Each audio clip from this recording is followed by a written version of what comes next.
Mr.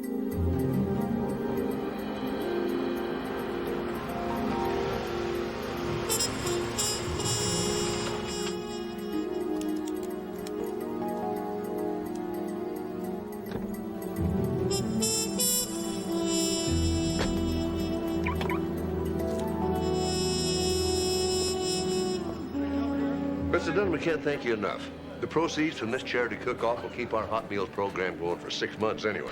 My pleasure. You know, these promos are good for the network. Yeah, viewers, they like it when you do something good for the community. Yeah, builds ratings. Now, can we get this, please? I've got other things to do, you know. Where's Amanda? She should be here for the photograph. Say cheese. We shouldn't have taken that photograph without her. This whole thing was her idea. No, I hope she's all right.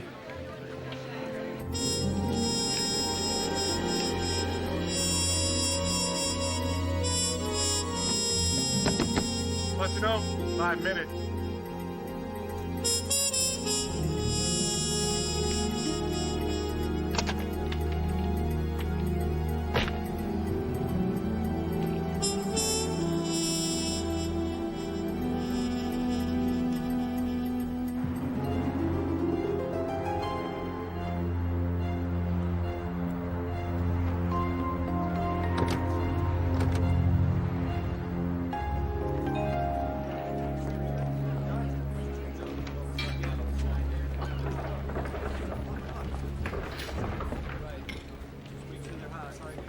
Let's go. Let's go. Come on. I've only got 2 hours to do these promos, you know. Time is money. Let's go. Marissa, is it true what I heard? That you're raising your own lamb?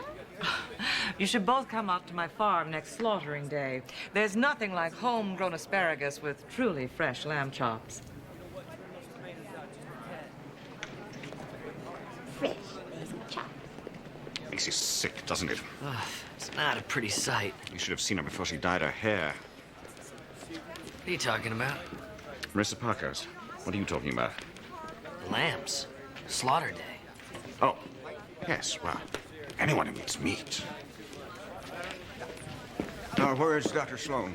He's supposed to be doing that spot with Marissa. He's looking for Dr. Bentley. I'll go find him. Okay, go find him.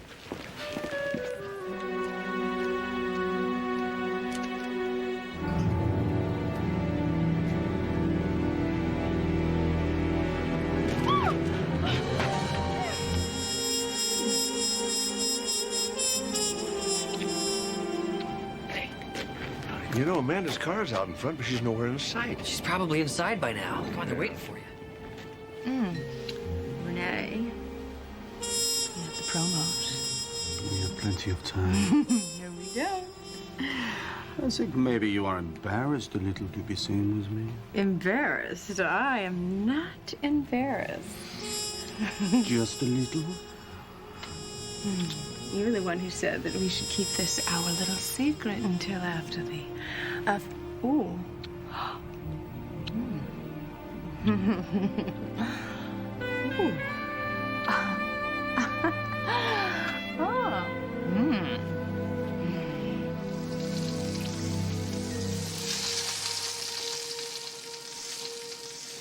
Hello. Welcome. I'm just rendering a half a cup of pancetta for the tri-tip bolognese we'll be making for the cook-off. I'll just defrost this beef demi-glace. Yes, here we go. Please, join us Thursday for the Celebrity Chef Cook-Off, benefiting Community General Hospital. Right here on the Cuisine Channel. Oh. Cut! Keith! He's crying all over the tri-tip. I'm sorry, Keith. It's these onions.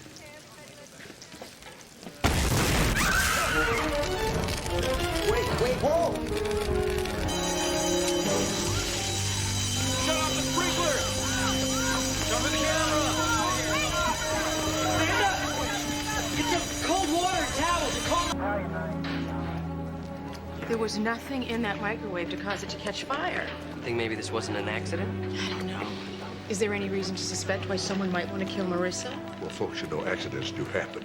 It does seem suspicious. What about the food assistant? Oh, he'll be fine. They're taking him to Community General. And Marissa Parkhurst? Come in. Oh, I'm sorry. I'll come back when you're dressed. Come in, come in. I'm dressed. I've just spoken to my lawyer about suing the company that made that microwave. Obviously, the design is flawed. I could have been killed. Would you look at this? My follicles are scorched. You know what? Might be a good idea to have you looked over at the hospital. You know, you inhale a lot of smoke. I held my breath. Thanks to yoga, I can suspend breathing for 2 minutes, 41 seconds, and my hair follicles will be fine. I'm using my own yoga chamomile lanolin hair mask with flaxseed for extra shine. Miss Parkus, you don't want to take any chances. It'll only take about an hour. Doctor, if I had an hour, I'd plant an herb garden. After this promo, I have a meeting to discuss colors for my line of linens, followed by a cocktail party to launch my new magazine, followed by dinner with the designer of my pottery, followed by midnight aerobics. It sounds like you might have a little problem with insomnia. Bite your tongue. Insomnia is the secret of my success. Tell Keith that I have 50 more minutes scheduled for this promo, and then I'm out of here, okay? Okay. Need anything else? Not now, but don't go too far. What are you making? Grated carrots. I mean, what recipe are you making? Grated carrots. They're my lunch. I only eat pure food simply prepared. Care for one? No, thanks. I'm trying to cut back. Some explosion, huh? Miss Parkhurst, she's pretty popular with the people around here, huh? Marissa? To know her is to loathe her. Well, you don't think anybody would try and do her any harm, do you? Harm her, no. Murder her? Maybe. Keith tells me you're a surgeon. Yeah. I hope you won't think me presumptuous, but I need your help, desperately. What's wrong? My numbers. Your blood pressure? Cholesterol? Ratings. Rating? Yeah, I don't see how I can be of any help to you. I need someone like you, to endorse the Elliot Grayson Healthy and Happy Cookbook. You're a surgeon. You've seen the fat clogging people's arteries, choking the very life out of them. I'm a trauma surgeon. My book could save thousands, maybe hundreds of thousands of lives. Seaweed souffle. Tofu trifle. An endorsement from you would mean greater credibility, bigger sales, better time slot, rising ratings, more viewers, and thus fewer deaths from cardiac arrest. You know, Mr. Grayson, I do believe in a healthy, well-balanced diet. I knew it. Just looking at you, I could tell. But I have to disclose to you, I also own a barbecue restaurant. Well, I hope you can live with your conscience.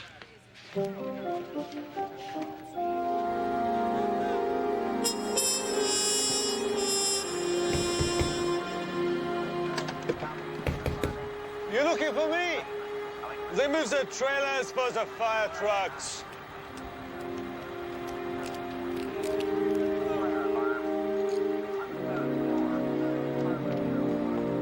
You should see the mess in there. I know. I sent Josh to replace the food that was ruined at my station. Oh, now where were we? Is there any reason why someone might want to harm Marissa Parkhurst? Only if they knew her. Come here. Renee, it's me and Connie. Just a minute. This shouldn't take long. Maybe you could wait somewhere. In the bathroom, perhaps. Now who's embarrassed, huh? Oh, no. Connie and Camille say such terrible gossips. Let's not let them ruin this wonderful relationship before it even gets started. Hey, Renee, are you playing hide and seek?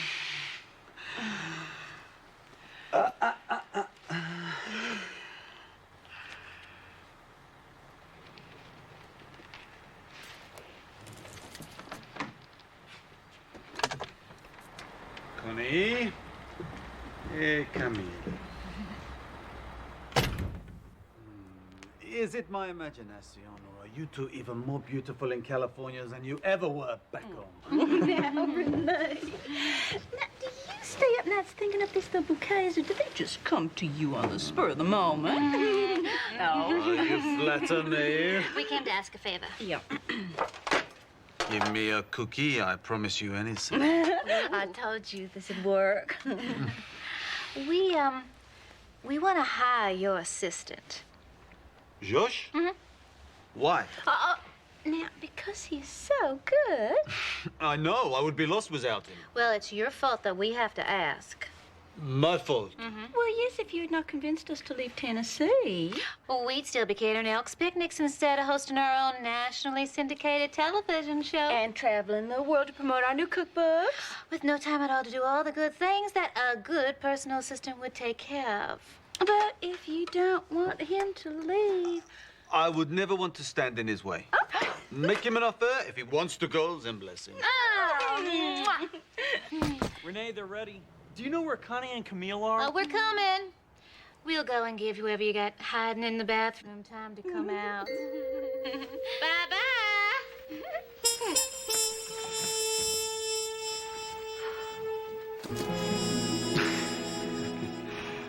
C'est la vie. Now, where were we? Making promos.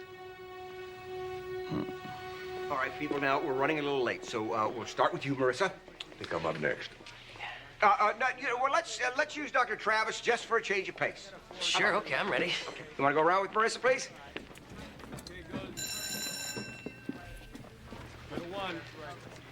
Action. Hello, I'm Dr. Travis, inviting you to the Cuisine Channel's Celebrity Chef Cook-Off, featuring, among others, the amazing Marissa Parkhurst.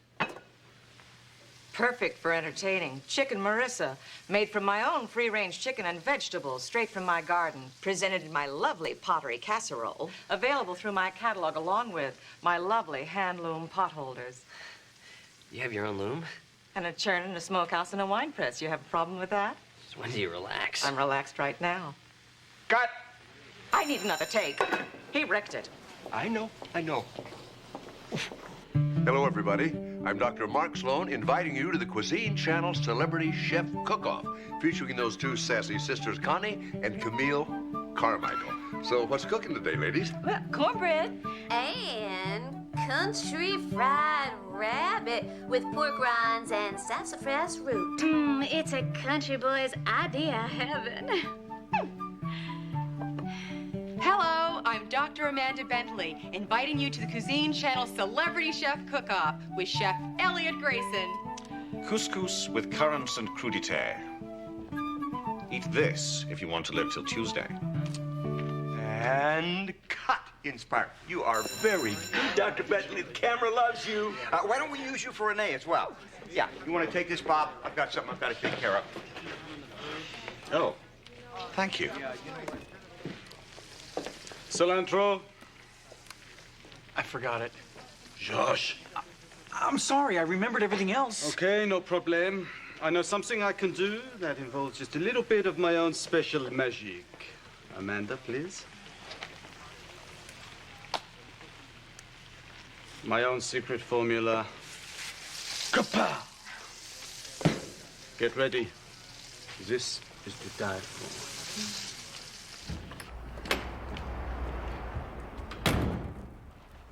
Oh, my God. You're firing me. No, why would I fire you? My ratings are down. You hate me. Your ratings are fine for their time slot. Most people don't cook at 3 a.m. You know, and I don't hate you. You brought me a gift basket. What else could it mean? Elliot, I am not firing you. Oh, my God. Oh, what a cheap play for attention.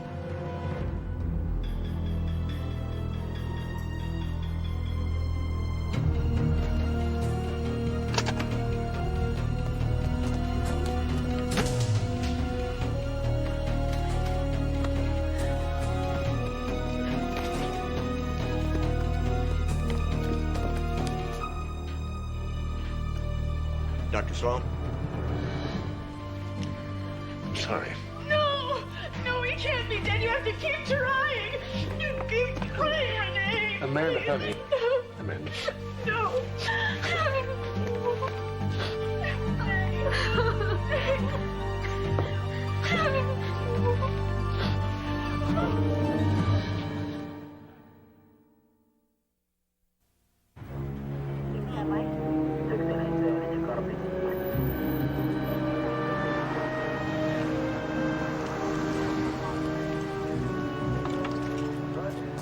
What happened? Well, it It'll take an autopsy to be certain, but all the signs point to anaphylactic shock. The victim's name was Rene Fontenot. He was flushed, his windpipe swelled shut. Pretty sure there's fluid in the lungs. Anaphylactic shock, that'd be caused by a food allergy? Yeah, he was allergic to shellfish. Mark is talking to the coroner right now. But he was very careful. I mean, he never cooked shellfish, never even touched it. He was cooking chicken. He never went near a product or medication with iodine. He had one close call 5 years ago when he ate some sea bass that had eaten shrimp, and it almost killed him. He was paranoid about iodine. That's not all. Just moments before he died, the microwave on the set exploded. All right, folks. Nobody leaves this set without my permission. I just want to say that if Rene was indeed murdered, I'll do everything in my power to help find the killer. You and Rene Fontenot were close? Oh, yeah. He had the highest ratings on my network. Yeah. Amanda, coroner agrees it was most likely anaphylactic shock. You and Rene. We were friends.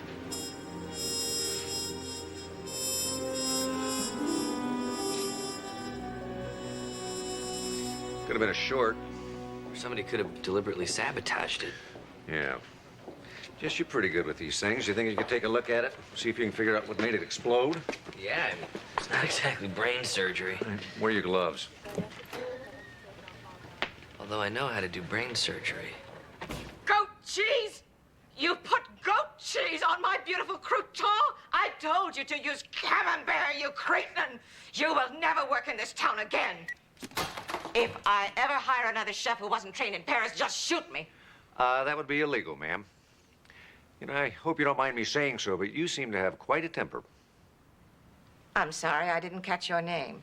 Lieutenant Steve Sloan. It's a slapdash world, Lieutenant, full of lowlifes who wash their colors in with their whites. I have standards and damn little tolerance for people who don't. That's why I'm so successful. I'm stern, but I'm fair. I elevate my audience. But you're not here to talk about my audience, are you? You and Rene Fontenot, you got along all right? We met when we were students at the Culinary Institute, and we stayed close friends ever since. Then you should know if someone wanted to kill him. I know you want us to find Rene's killer. Of course. You might want to talk to his ex-wife. Their breakup was pretty volatile. And where would I find her? Why, right here at the studio, of course. He used to be married to Camille Carmichael. One day in the studio, I overheard Camille and Rene arguing. They didn't see me. Everybody knew that Rene cheated on her. Everybody but poor Camille. Apparently, one day, the infidelity became so flagrant that even she couldn't ignore it any longer. When I heard them, she was letting him have it with both barrels. She accused him of stealing some sandwich recipe from her and her sister. She slapped him, and then she threw a ring at him and stalked off. How long ago was that? About a year ago. That's a lie. You think that I didn't know from the beginning of my marriage that he was cheating on me? We're just trying to get an idea of who might have had a motive for killing Mr. Fontenot. Are you saying Miss Parker's story isn't accurate? She must think I am some simple little country girl with grits for brains. So you knew he had an affair. Must have made you angry. Of course, it made me angry at first, but... Oh, heck. Who can stay angry at a force of nature, you know what I mean? Let me tell you, Rene was as completely irresistible to women as a 50% off shoe sale.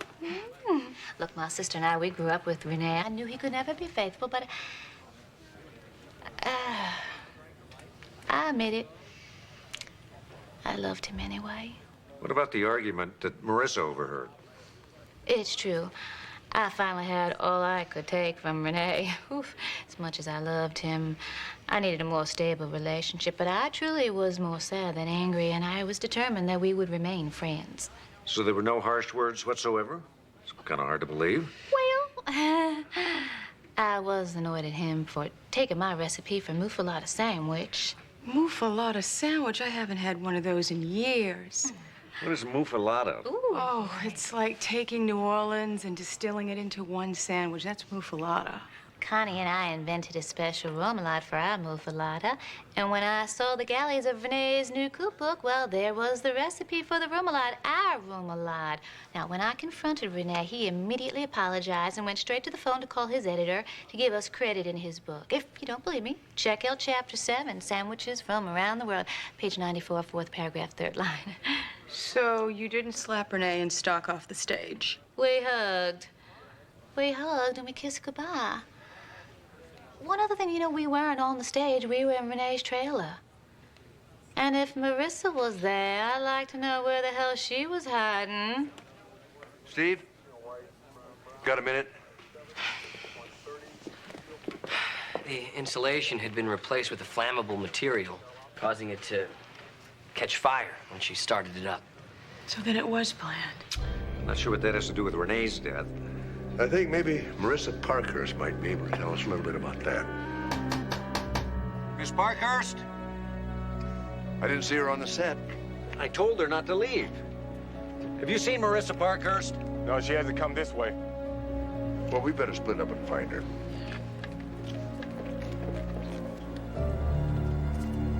Let it go! No, it's not yours! I don't care, it's gonna be mine. You can't have it! Those are private. Ah, the elusive Miss Parkhurst. What's that? It's disgusting. It's not disgusting. It just really isn't anybody's business. Pictures of Marissa. Pictures of lots of women. Apparently they have nothing to hide. I'm so embarrassed. In limber.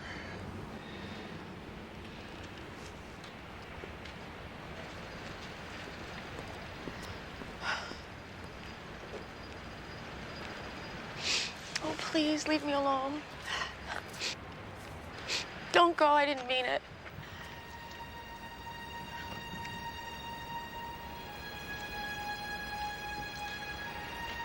Were you and Renee in love? I guess so. He said he was. I was beginning to. You didn't tell anybody. Mark, I wanted to be sure. I have CJ to think of, and now Dion. I can't just go out there and do whatever.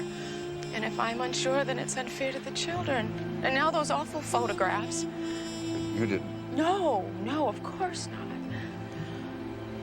Mark, all those women, I had no idea. I feel so foolish.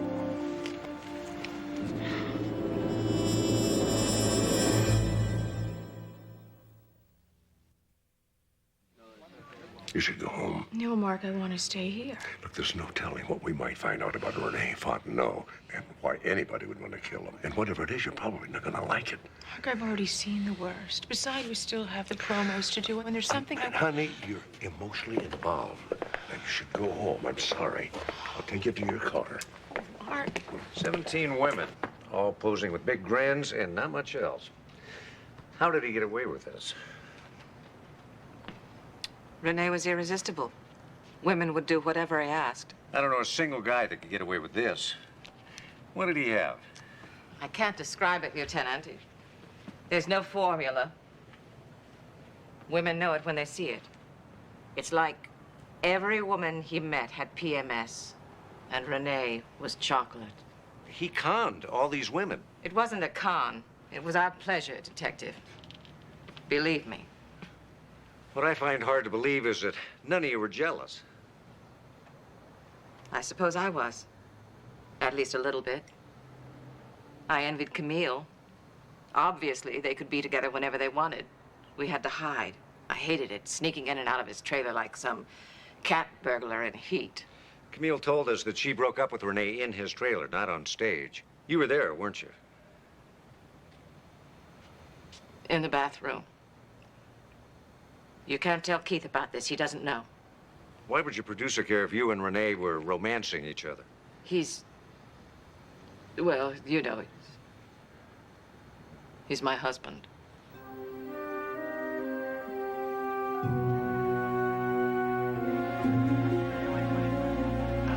Have you seen my dad? No, listen, please, tell me that you're gonna let my people go home. They're getting edgy as hostages, and it's driving me crazy. I'm sorry, not yet. But there's a question I need to ask you. What? may not be easy to answer. Oh, no, Detective, I am a producer. There are no hard questions. Except maybe, why are your ratings going down? Okay. Did you know your wife had an affair with Renee? Well, I knew this would come out. Yeah, I knew that. Yeah. I think every woman that Renee ever met, he slept with. But, oh, God, now you don't think I had anything to do with this death? Jealousy is a pretty powerful motive for murder. Unless you're saying you just didn't care. Care? Of course I cared. You know, I care like you care when a thunderstorm rains out your golf game. You really wish it hadn't happened, but there's nothing you can do about that. Your wife is hardly a golf game, and Renee wasn't rain. Detective, I am a limited man.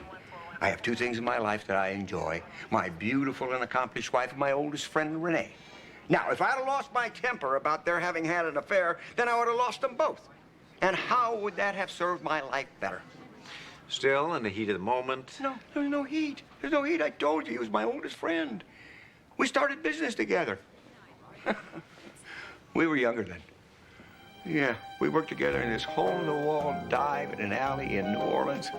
Try and tell, wasn't very refined. If it wasn't burgers and beans, they wouldn't eat it. Yeah, we had a great time. We even roomed together. Yeah, and we planned our glorious futures over beer and grits breakfasts. Happy times. Those were the days, my friend. Those were the days.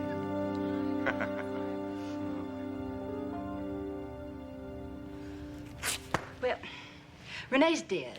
And I want you to find his killer, but that doesn't give you the right to expose my private life. We're not exposing anything, Miss Carmichael. We're investigating the murder. Anything you say will be between us. Okay, yes, I had an affair with Renee. Well, several of them, actually. It was sort of off and on. Renee wasn't really a steady Eddie. You kept this affair a secret. Well, absolutely. Now, all this happened before Camille and Renee were married. And then, again, a little after they were separated. But still, if she knew, she would probably throw the hissy fit of all time. And you were afraid she'd be so mad that she might do something stupid, like kill your Renee. Oh, no. She's my sister. I didn't want to hurt her. I was an idiot. For being with Renee or for letting him take your picture? Oh, no, nobody ever regretted being with Renee, ever. No matter how it ended. So I suppose this officially makes me a suspect, huh? No more or less than anybody else in this album. You know, your sister said that you and she went to school with Renee. Ah, yes. So where did that French accent come from? Pretension. See, to begin with, his name was not Rene Fontenot. No, it was Don Eddie Wolfstein, and he is from Memphis, not New Orleans. See, his parents both worked, so he was always over to our house, and even then, he was just such a cute little scamp. I mean, you would not believe the things he got away with. So you must have known him when he and Keith were partners in a restaurant. Partners? Well, who told you they were partners? No. Keith was the boss, and he treated Renee like a slave. I mean, my Lord, he made Renee do all the dirty work, and he paid him next to nothing. But Renee got even. How did he do that? Oh, after Keith's restaurant burned down, he started the Cuisine Channel on a shoestring. But see, by that time, Don Eddie Wolfstein had become Rene Fontenot with a reputation for being a hot Cajun cook. So when Keith offered him a show on the channel, Rene just smiled and made him pay through the nose. Steve, come quick. We found something. Amanda, what the hell are you doing here? I thought we told you to go home. You did, but then I remembered something that might be a clue. And Mark asked me, well, what is it? And I said, I'm not going to tell you unless you let me stay and help find Renee's killer. Look, all right, I get the picture. Everybody, you can go back in the stage and just let us handle this. We're all involved in this. Well, that's right. I have a right to know. If you've discovered something, we all ought to know what it is. Well, I wasn't expecting a crowd. Well, you sure got one. Everybody, just wait out here.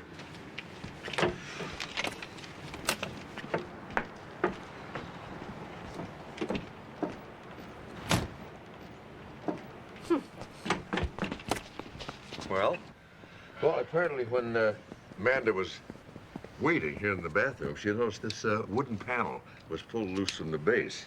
Well, Renee was a fastidious man. Fastidious? He never would have accepted shoddy finish work. We came back to have a look. Have you touched this? I haven't even breathed on it. No, as soon as we saw it, I came and got you. What is it? What's inside? My Lord, would you look at that? Where'd Renee get that kind of money? Are you dense? He was obviously blackmailing someone. Renee wouldn't do that. You're right. Renee's a lover, not a thief. He had plenty of money. He didn't have to blackmail anybody. And he wouldn't have. He was an honest man.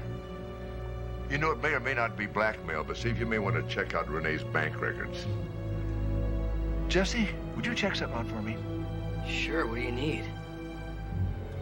Mr. Dunn, several people have suggested that of everyone here, you're the one most capable of putting your hands on the $100,000 that's in that briefcase. I would die. I really would if Marissa knew this, but that's not true. I don't have $100,000. Not in cash, not in securities, not in anything. But you own the Cuisine Channel. There's mortgage to the hilt, right down to the tart pans.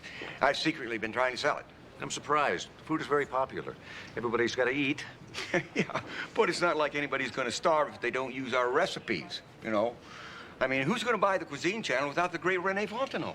No wonder you remain friends. Renee's been your biggest asset, hasn't he? Oh, yeah, I told you I didn't kill him. But, you know, I think I might know who did. Yeah, because one day last week I was walking to my office and I heard Elliot and Renee arguing. I mean, they were screaming so loud they didn't even notice me. Elliot was raving at Renee about his cream cuisine, calling him a cholesterol killer. And then Renee said that Elliot was just jealous because he was the star of the show before Renee came. Now, losing 2 of my chefs is certainly going to kill any deal to sell this channel. But, you know, I thought I owed it to Renee to tell you. Liar! Liar! Damn liar! Let me go on and make Keith tell you the truth. Look, you're not going anywhere near Mr. Dunn. Mr. Grayson, you tell us. We'll take care of Keith Dunn. I wasn't the one who argued with Renee. It was Keith. Actually, it was more like a brawl. They were throwing things and yelling about who had done more for the other one. Can you imagine 2 grown men acting like hoodlums?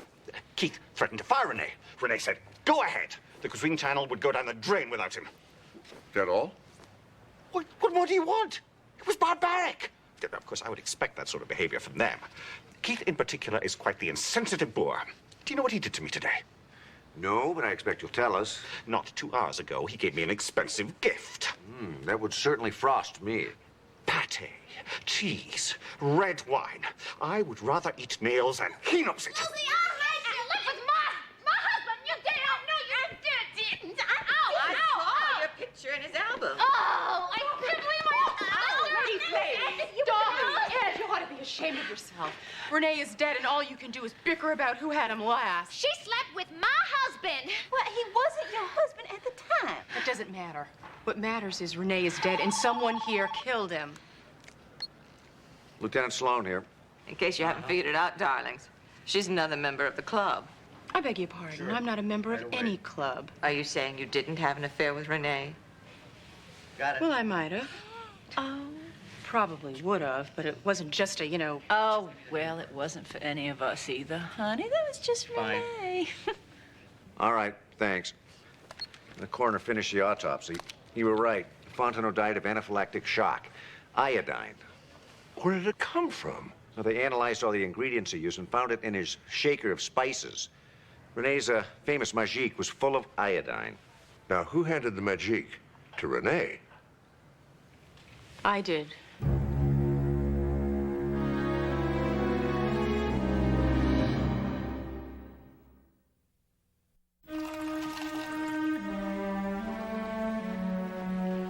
Thank you. You're not really a suspect, but I can't let you go yet. I'm sorry. We'll get this worked out. I know. Steve, I just remembered something. As soon as I came into the studio, it happened. There was a lot of confusion, and my first instinct was to make sure Renee was all right. But he wasn't in his kitchen set. Josh was. He didn't think anyone was looking, and I didn't think anything of it at the time.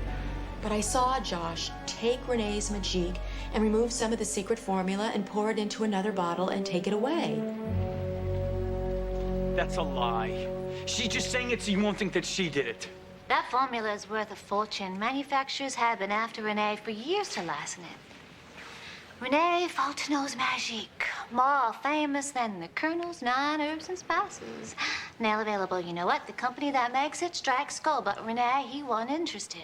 Well, are you suggesting that Josh stole the formula to have it analyzed so he could sell it? I'm telling you, I didn't do it.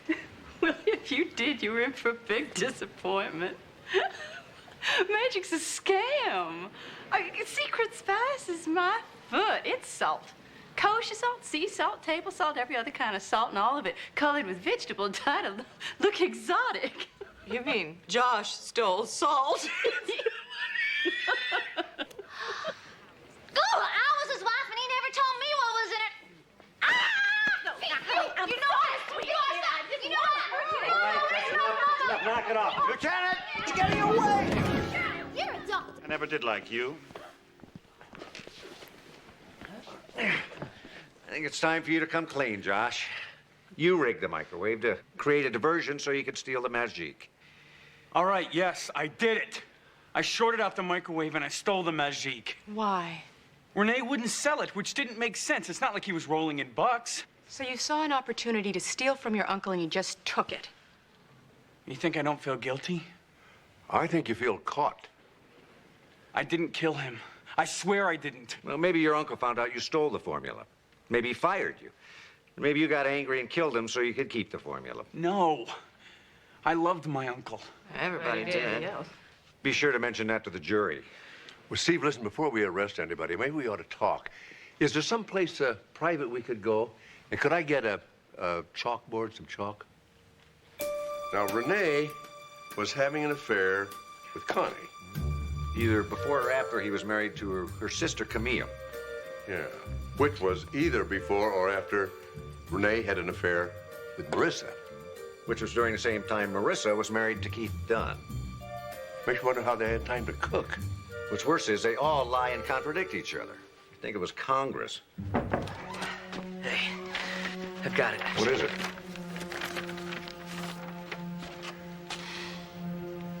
Yeah, I think I know what happened. Can everyone gather around? It's important. I'm losing money every minute I stand here. Can't you ever think of anyone but yourself? Why would I? Is anybody else thinking about me? You know, if we could just focus here for a second, I think Dr. Sloan wants to say something. Thank you, Jesse. Let's start by talking about lies. Now, each one of you told a lie. Yes, you did. With one thing in common. You all lied about your personal lives. One exception. Keith Dunn lied about his business. That got me curious. So I asked my colleague, Dr. Travis, to do a little research. Keith, you said that your restaurant was doing well, but the truth is that neighborhood had changed a lot, and your business was declining, seriously. And on top of that, you weren't the sole owner. You were up to your neck in debt to some investors who wanted their money back. Where is this leading, Dr. Sloan? To the mysterious fire that burned your restaurant down. It was terrible. It was devastating. Oh, I doubt that. You collected that insurance money and left town. Your investors didn't get a dime. And you put every nickel of it into the cuisine channel. That little fire made you a fortune, didn't it, Keith? If you're insinuating that I had anything to do with that fire... I'm not insinuating. I know you did. The authorities investigated that fire, and there was no evidence that it was anything but an accident. But someone knew, didn't they? Dr. Sloan, are you implying that Renee was blackmailing Keith? Well, the money was in Renee's trailer. It's a pretty obvious assumption, you know. Renee would never do that. It's just, he's just not the type. Yeah, I thought that too. So I had Steve do a little checking for me. There were no bank deposits to suggest that Renee had any source of income outside of his job. Well, I told you. And then I realized that there was somebody else who had access to Renee's trailer. Josh, you pretty much came and went as you pleased, didn't you? I wasn't blackmailing anybody. Well, the money was in the trailer, and you had access to the trailer. And if Renee wasn't blackmailing anybody... No, it's true. He was. He was blackmailing me. Been blackmailing me for the last 6 months. Keith, shut up. No, I won't. He said Renee sent him. Josh said that Renee wanted everything handled through Josh. He said it was Renee. You lied. It was you. Well, Renee made me do it. He said he'd fire me if I didn't. Oh, wouldn't you know it? It's all the dead guy's fault. It's true. Okay, Josh, let's say that Renee was the brains behind the organization. You were just a dupe. After Renee died, why didn't you tell us about the blackmail? Well, I thought maybe... You thought maybe you'd take the money. Yeah, I can understand that. But then after we found the money and you couldn't have it, why didn't you tell us then? I told you Josh was the blackmailer. Renee found out. Josh killed him. No. I thought so too. But then I remember something that Amanda said. Just minutes before Renee died, he was praising Josh and hoping that Connie and Camille wouldn't hire him away. That's true. So you were the one in the bathroom this time? Oh, well, that's no big deal. I mean, so what? I mean, Renee just didn't want to expose Josh yet. Possibly. But then there's still the matter of the gift basket. What gift basket? A gift basket that Keith took to Elliot's trailer. It was expensive, wasn't it, Elliot? If you like that sort of thing. Which you didn't. It was full of cheese and pate and red wine, foods that Elliot thinks are poison and would never eat. Never. Yeah. Keith knew that, too. But he also knew that cheese and pate, red wine was Renee's idea of heaven. I saw several bottles of that same expensive Bordeaux in his trailer. You saying the basket was intended for Renee? Well, that's ridiculous. If Renee was blackmailing me, why would I bring him a gift basket? Oh, you weren't. The basket was just an excuse in case somebody saw you going in there. Because you knew after Renee died, we'd all be in there searching that trailer. You wanted to get your money back before anybody found it. Unfortunately for you, after the fire, all the trailers were moved to let the fire trucks in. They were all put back, but not in the same place. You went into Elliot's trailer, thinking it was Renee's. I knew it. I knew you didn't care about me. You're going to replace me with those Japanese Ginzu chefs, hmm? As soon as I can. Dr. Sloan, your speculations are very entertaining. And if I weren't the subject, I'd applaud. But you can't prove any of it. You certainly can't prove that I killed Renee, and you can't prove that I was anywhere near that bottle of magic. Except for one thing. When the sprinklers came on, the magic bottle got wet. And when you switched the magic bottle for that one that was full of iodine, Josh, would you show us the palm of your right hand?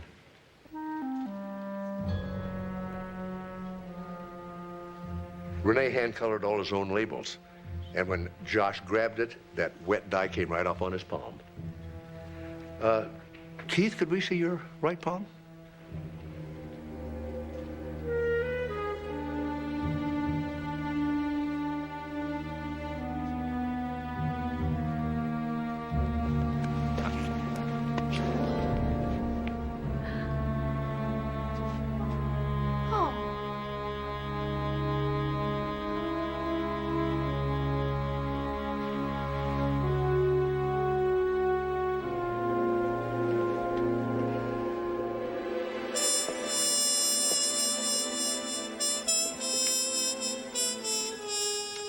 He was a scoundrel, but he was worth every minute you spent with him. I don't know. Oh, I do. When you were with Renee, everything went from black and white to glorious technicolor. Yeah, I can't think of one way my life was made better by just knowing him. But he lied to you. He lied to all of you. Oh. Well, I wouldn't say he lied. He just didn't tell each of us everything we wanted to know. But he did tell us what we need to hear. Oh, he said he loved you, honey? He did. Oh, and one for you. Okay. A toast to Renee Fontenot, one of a kind. To Renee. To Renee. To Renee. You were wonderful, Jake. You're so much more relaxed on the weekends. Something about being in my own bed after traveling all week that gets me kind of, I'm just surprised that you haven't done your victory strut yet. I don't strut. Oh, you do. You don't like to admit it, but you do. I have seen you. You've seen me. It's kind of hard to miss. It's sort of like a cross between a rooster And a very old Mick Jagger. Yeah, baby.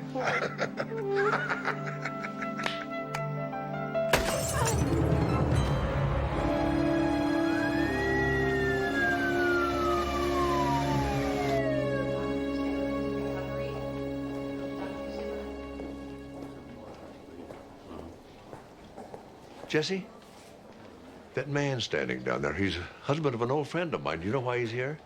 Mr. Caldwell, his wife was just shot. What? Is she all right? She's in recovery. I don't believe this.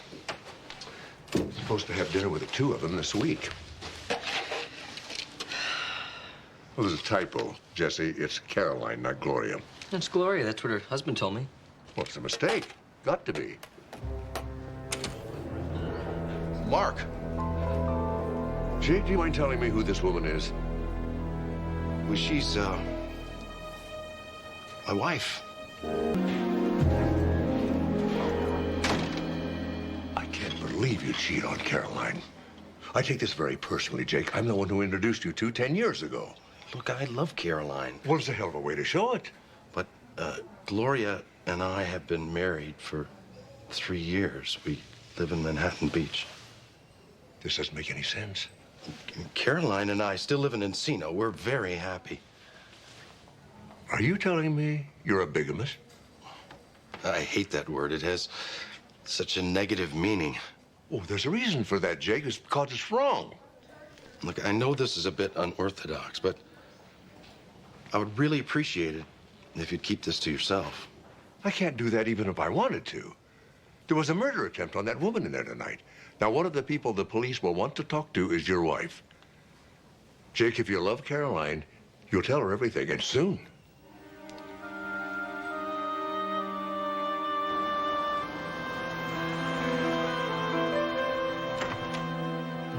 Honey, don't act like this. You son of a bitch! I hate you! I hate you! Hey, that's enough. That's enough. Someone's gonna get hurt. I know! I want it to be him! That's right! You run! Coward! Run!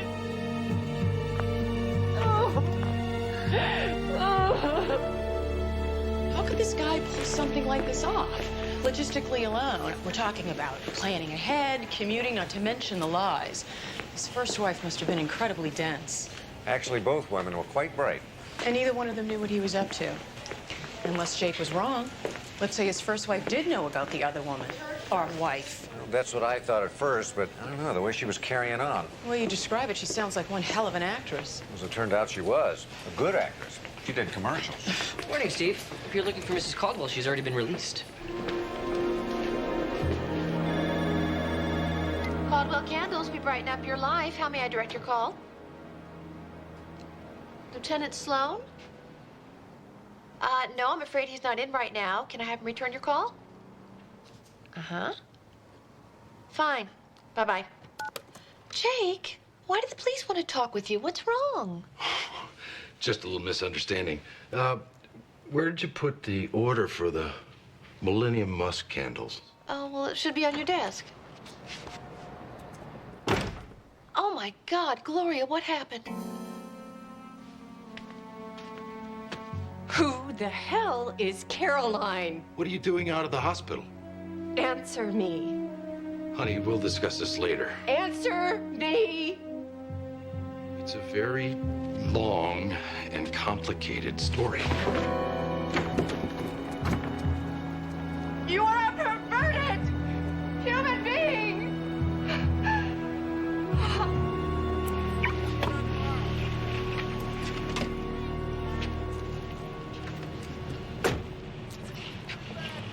Oh. Man.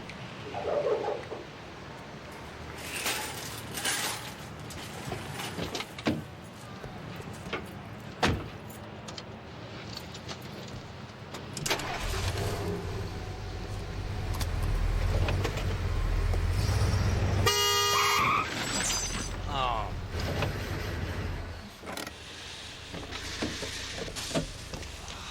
I am so sorry. I've got this blind spot in my rearview mirror. You okay? Just a little shaken. Good. Don't worry about a thing. I'm fully insured. I'm not worried. These things happen. Little fender bender, I see. Yeah, but we got it pretty much under control. Officer Adair, thanks anyway. Well, I still need to file a report. Can I see your licenses and registrations, please? Really, it's okay. I said licenses, please.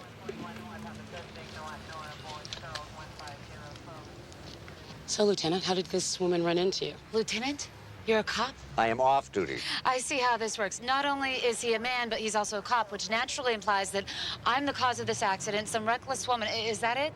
The officer, it was completely my fault. I backed right in front of her. And I'd really like to take it from here, if you don't mind. I'll file the report. No problem, Lieutenant. Sorry, ma'am. Thanks. I apologize for all that. Apology accepted. I'm Maeve Michaels. Steve Sloan. Oh, gee, we're alliterative. Looks like I punctured your radiator. I better call you a tow truck. Thanks. Listen, I was wondering if you could give me a lift. I was planning on having lunch at the Cuervo Cafe. No problem. Great. And after you call the tow truck, would you mind calling the restaurant and making reservations for two? I mean, if you're hungry. I'm starved.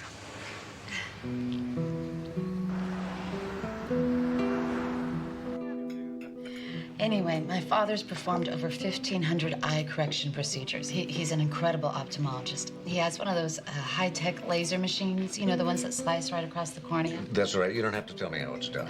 I saw a documentary on it. It was scarier than the Blair Witch Project. Oh, I'm pretty squeamish for a cop. Well, I can take shootings, knifings, bludgeonings, that kind of thing, but I thought of an eyeball getting sliced is just, ugh. He did my eyes last year. What do you think? Well? Your father does beautiful work.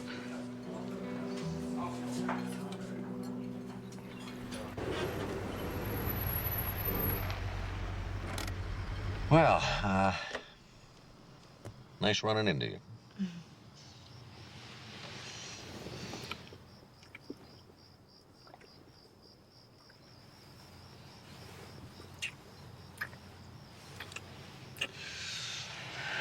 you like to come in for some coffee or wine?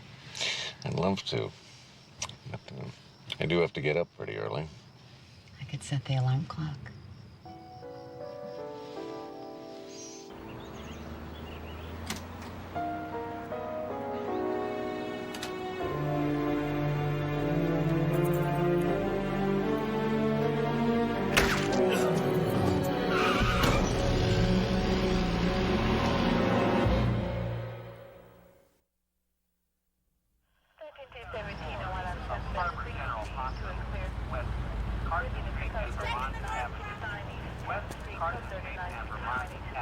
Hey.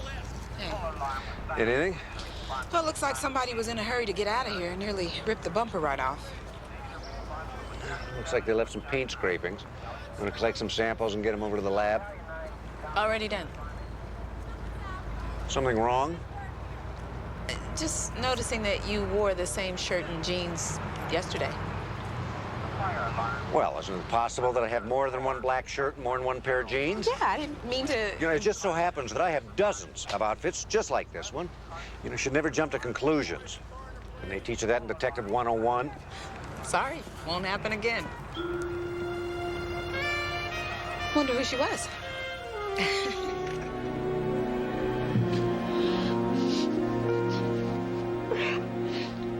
I'm very sorry to have to be the one to tell you, Miss Dashman. I just can't believe it. I mean, who would do something like this? Everyone loved Jake. And Jake seemed to love everyone. Did you know about his two wives? Oh, of course I did.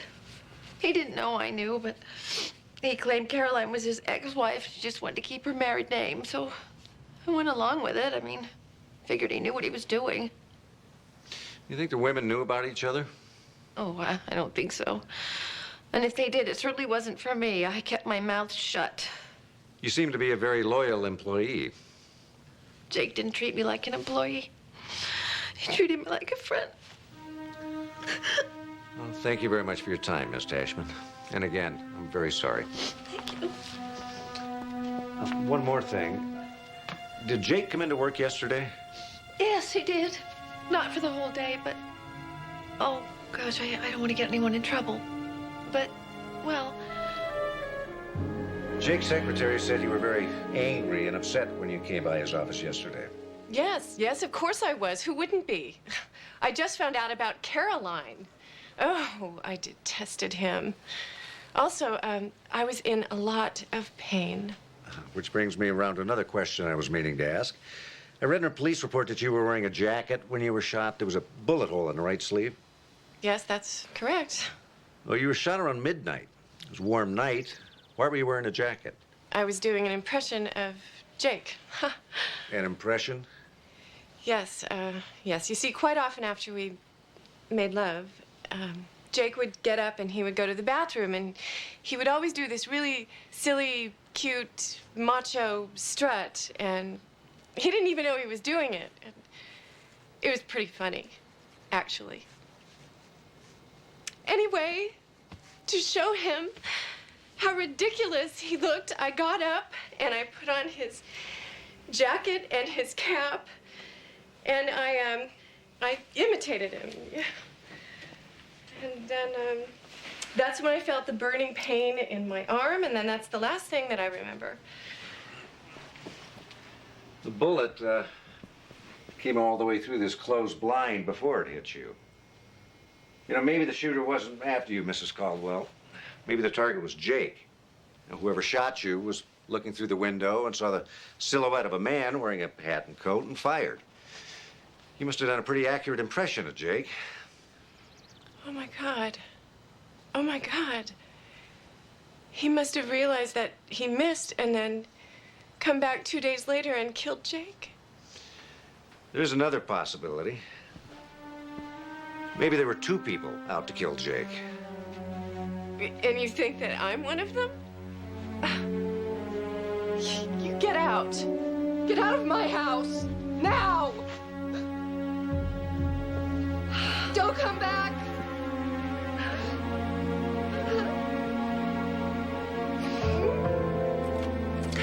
I'd like to rule Gloria Caldwell out, but I can't.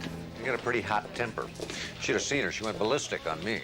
Well, can you blame her? I mean, the woman was shot, then she finds out her husband's a bigamist, and he's killed, and you imply that she might be responsible. I'd be upset, too, and I'd kick you out of my house. I don't know. I've just got this feeling about her. Well, even if she did kill Jake, we still don't know who shot her first. Didn't you wear that shirt yesterday? I happen to like this shirt.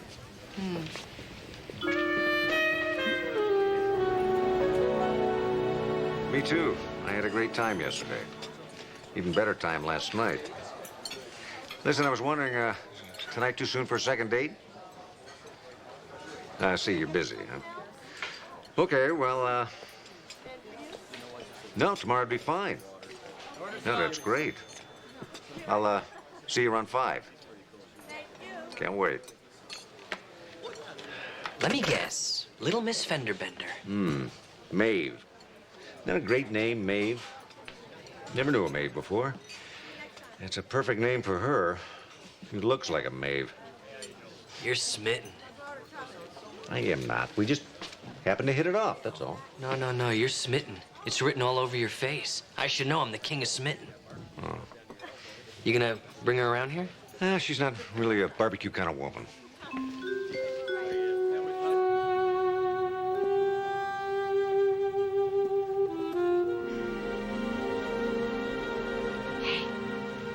Find anything? When Harry Met Sally and Sleepless in Seattle. What do you think? Do you really like those movies? Well, sure. Doesn't everybody love romantic comedies? Fine, okay. I guess I'll put back Die Hard with a Vengeance. Whoa. You like action films? About as much as you like romantic comedies. Which means you hate them. With a passion. Well, I'll tell you what. We'll watch 2. One chick flick and one action film. Oh, great. Die Hard in Seattle. Come here. You are such a cutie.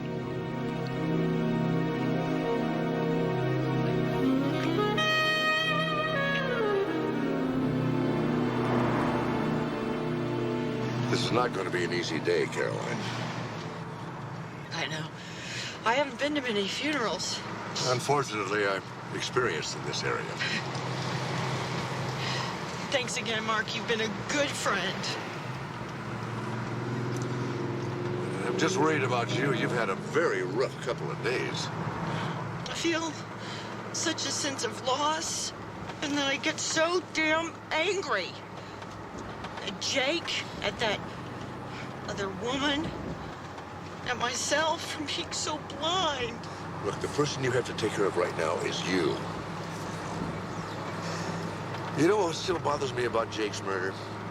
I can't figure out why he was coming out of that apartment complex. The police questioned all the tenants, and no one seemed to know who he was. I wish I could help. We don't know anyone that lives in Santa Monica. Jake was killed just after sunrise, 6:32. Suppose you were still sound asleep then. Of course I was. What are you trying to say, Mark? Are you asking me if I have an alibi? No, not really. It's just that the police asked you about your whereabouts. You are asking me if I have an alibi. Get out! Get out of this car! Oh, it's my car. Then you can just sit by yourself at the funeral. Okay.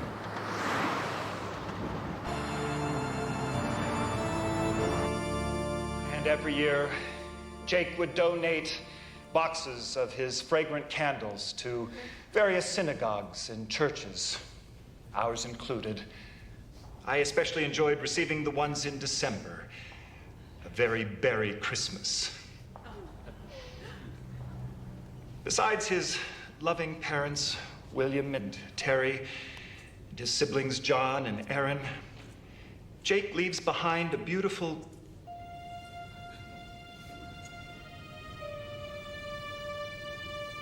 well, actually,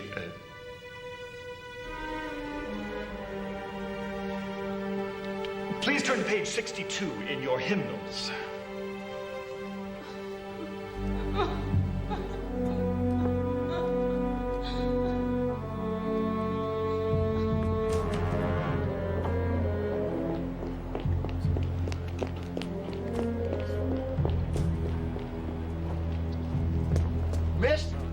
Miss, can I speak to you for a moment?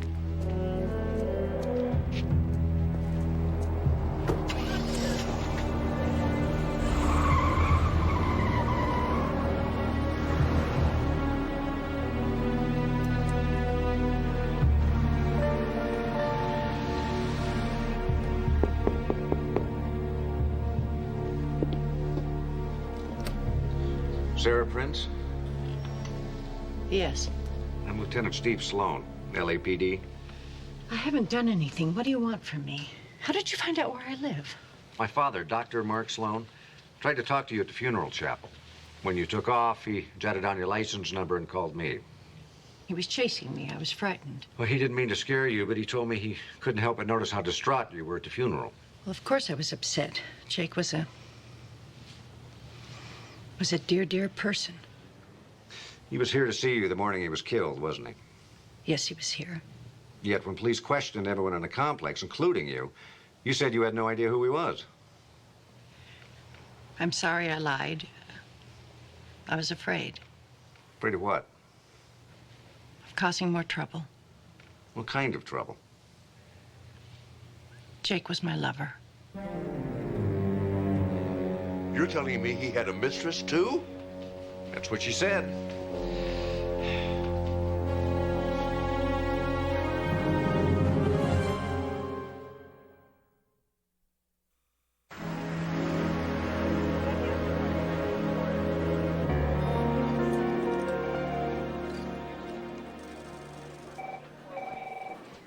Hey, Steve. He's just arrived. Ballistics report from the Caldwell case. You better take a peek. Oh, great. Took him long enough. So this man was juggling 2 wives and a mistress? At last count. Well, one good thing about getting whacked, at least he'll get some rest. You got a minute? Sure. What's up? Well, let's assume that you were a woman. I don't know why we would assume that, but go ahead. Wouldn't you love to receive 6 Kansas City, grade A, top sirloin steaks for your anniversary? Captain, are you thinking about giving your wife meat for her anniversary? Look at this picture.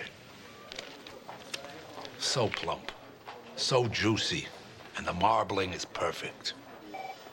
Captain, if you want to stay married, I suggest you start looking through some other catalogs. Women don't appreciate dead cows unless they're in the form of shoes or purses. Yeah, you're probably right. What the heck was I thinking? It says here that Jake was killed with a 9mm, but his wife was shot with a .22. You still think your hunch was correct? Sure starting to look that way. I think we better start looking for two different shooters. Hey, a digital scale. Captain, it's worse than beef. I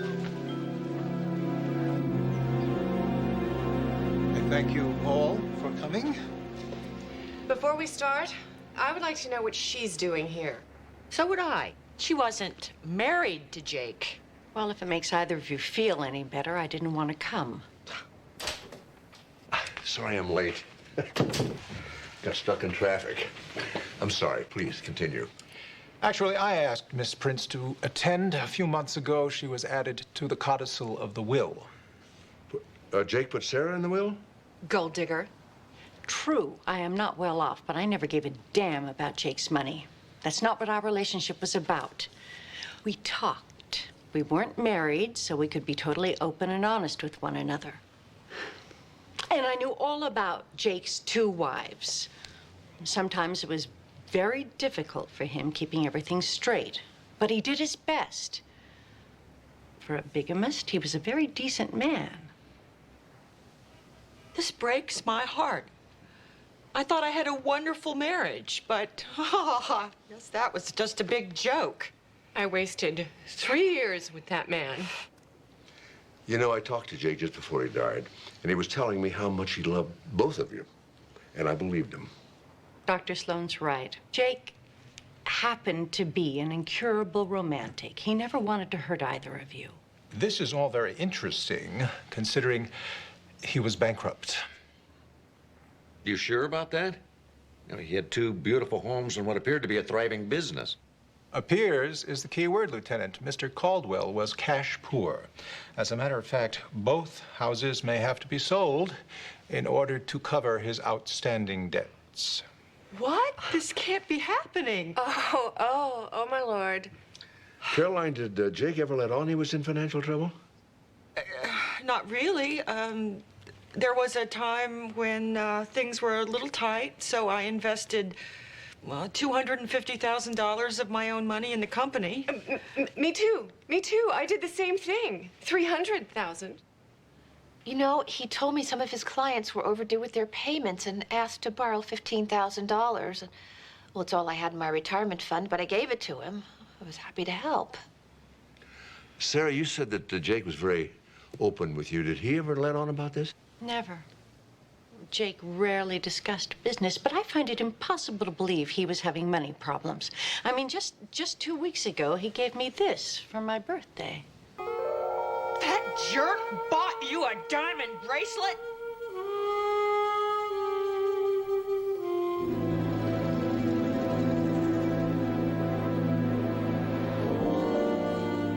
Oh, of course. I remember the sale quite well. It was a very sweet little bracelet for the price. I'd say $15,000 is a very sweet little price. I could show you one for $230,000 if you'd like to compare. I'll take your word for it. I do remember that there was a slight problem with the transaction. What kind of problem? Mr. Caldwell's check was returned for insufficient funds. I telephoned his office immediately and was told it would be taken care of that day, and it was. Did Mr. Caldwell seem surprised that his check bounced? I didn't speak directly to him. Someone in his office took the call, a woman. She also reminded me that the bracelet was to be engraved with a name. I believe it was Sarah, without the H. She even gave me the correct spelling. Well, thank you very much for your time. I really appreciate it. Oh, my pleasure. As long as you're here, is there anything I can show you? These range from $75 to $200. Well, they are nice. Exquisite. Have After I questioned the saleswoman at Epiphany Jewelers, I went over to Jake's bank and spoke with the manager. He gave me access to Jake's account. A $15,000 deposit was made into his account on the day in question. Cash or check? Neither. The amount was transferred directly from another account at the same branch. Let me guess. His secretary, Anita, has an account there. Ooh, you're good. Should have been a cop. So when Anita said she was investing $15,000 in Jake's business, what she meant was she was covering his behind so his check wouldn't bounce. You got it. Listen, I gotta get to my class. Let's talk about it when we get home. All right, I'll see you tonight.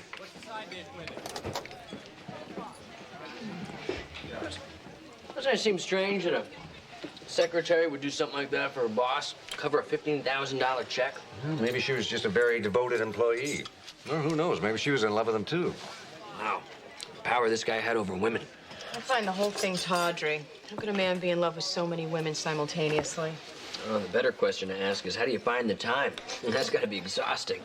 Who cares about exhausting? Don't you think the behavior's wrong? No, I think it's possible.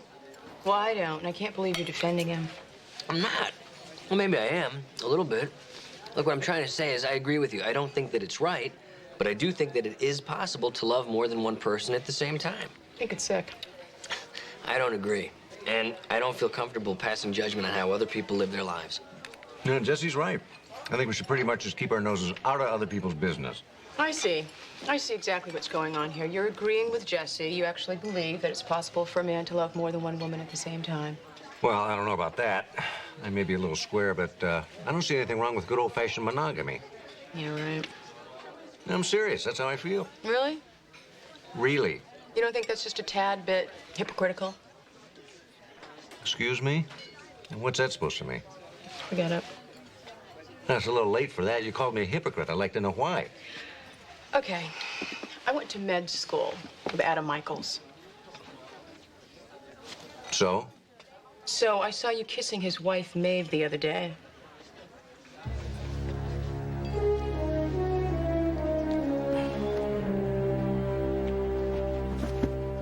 Oh, here. Let me help you with that. Oh, thanks. What do you want? Just by the door would be great. Okay, no problem. Packing up the office, huh? Yeah, I rented a storage space. I didn't know what to do with all this stuff. I appreciate your help. Why are you here? Well, I was wondering if you could help me a little. What kind of help? Well, I'm a little bit confused. I got the impression at the reading of the will that you didn't know Sarah all that well. But then the saleswoman at the Epiphany Jeweler said you not only helped her correct the spelling of Sarah's name, but that you covered the bounced check. Dr. Sloan, of course I knew about Sarah. I wasn't going to say that in front of the wives. I mean, they trust me. I think they've been through enough deception. It would kill them to think that I betrayed them, too. Oh, well, I understand you were trying to protect Jake. But what about the check? Well, he told me he had a cash flow problem, and he couldn't go to his wives for any more money, so he asked me. You know, he was a very proud man. It was hard for him to do that. So, of course, I told him not to worry about it. I'd take care of it. He was very lucky to have you working for him. Oh, no. I was the lucky one. Is that you? Yes, 6 months ago, and about 10 pounds thinner. It was my first vacation in years. Beautiful. Hawaii? No, the Cayman Islands. Jake had a friend in the travel business. He got me a really inexpensive package. I think it was $600 for 7 nights, airfare included. Wow, that's terrific. But you say that was 6 months ago? Yeah, last August. You know, that's funny. I had dinner with Jake and Caroline over a year ago, and they said that you were in the Cayman Islands then. I remember it because he said he was having such a tough time around the office he couldn't manage without you. That's really true. He was helpless. But no, you're right. I was there one other time. For a long weekend. That's when I fell in love with those beaches. Yeah, I understand. It's beautiful. Oh, it is. Wish I were there right now. Let me help you with the other stuff for the car. What can I take? Oh, really? This would be helpful. Thanks.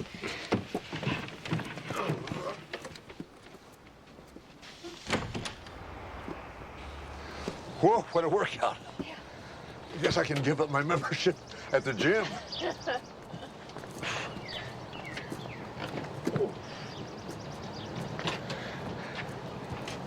Nice car. What year is this? 1986, Rabbit. Just got it detailed.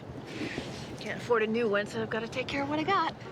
Well, you know, I'm not that crazy about the newer cars. They all look alike. Yeah. The older models have a little more distinction to them. You drive it a lot? Oh, no, just back and forth to work. Yeah. How long does that take you? From Studio City, about 45 minutes. Yeah, takes me about that long from the hospital to Malibu. When there's no traffic, of course, which there always is. But if I leave by 6, I can avoid most of the traffic and clock in at 7 sharp. So, of course, I won't be driving as much now. No job to go to. Well, I'm sure you'll find something soon. Closer to home, hopefully. Yeah. You ever get a little worried leaving here after dark? Well, we never really worked that late. But, you know, sometimes I'd worry. You carry a gun? I did have a gun, but I reported it stolen about 4 months ago. Why would you ask me that? Curious, you know. Seems like more and more women are carrying guns these days. Reflection of the times, I guess. Did Jake have a gun? Yes, he did. You happen to know where he kept it? Gee, I guess you'd have to ask him that. Listen, I think I'll get the rest of the boxes myself. Thanks, Dr. Sloan.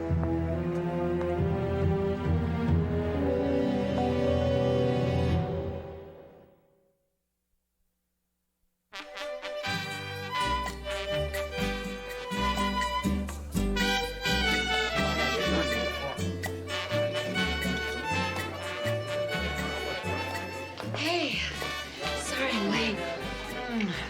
I was in Santa Barbara all day. Oh, I've missed you. I can't tell you how surprised I was to get this. That was so sweet of you. I just love it. Something's wrong. Steve, what happened?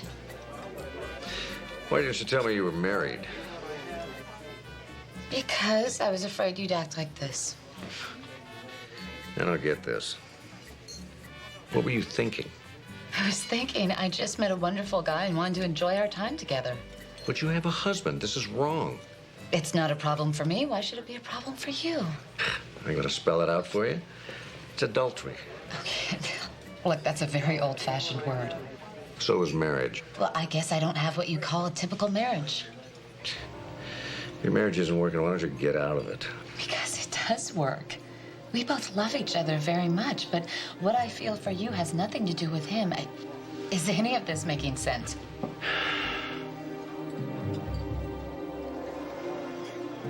How'd you find out? A friend of mine, Amanda Bentley. Yeah, Adams mentioned her. I think they went to medical school together. A small world, huh? Steve. I'm sorry. I'm not very hungry.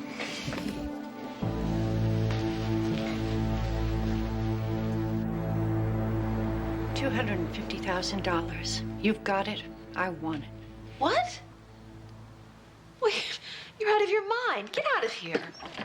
I lied before when I said Jake never discussed business with me. He told me everything. You handled the books, and you realized he was starting to get suspicious that you were milking the company dry.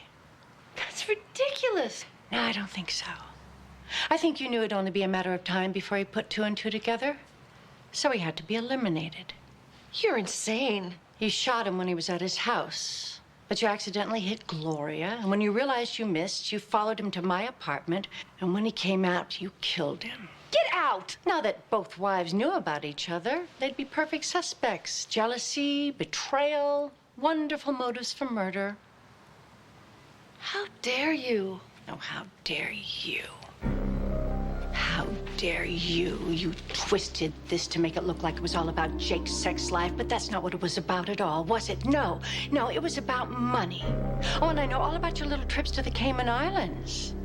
I'm sure there's a way to find out which bank down there has an account with your name on it. Look, if you think I'm such a mastermind, why didn't you go to the police? I just didn't want to get involved in the whole mess.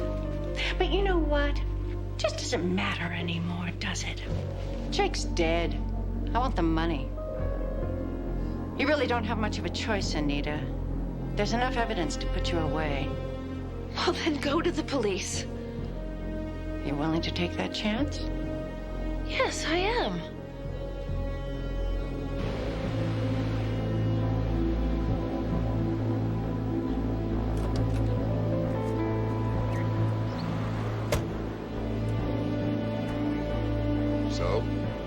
It didn't work.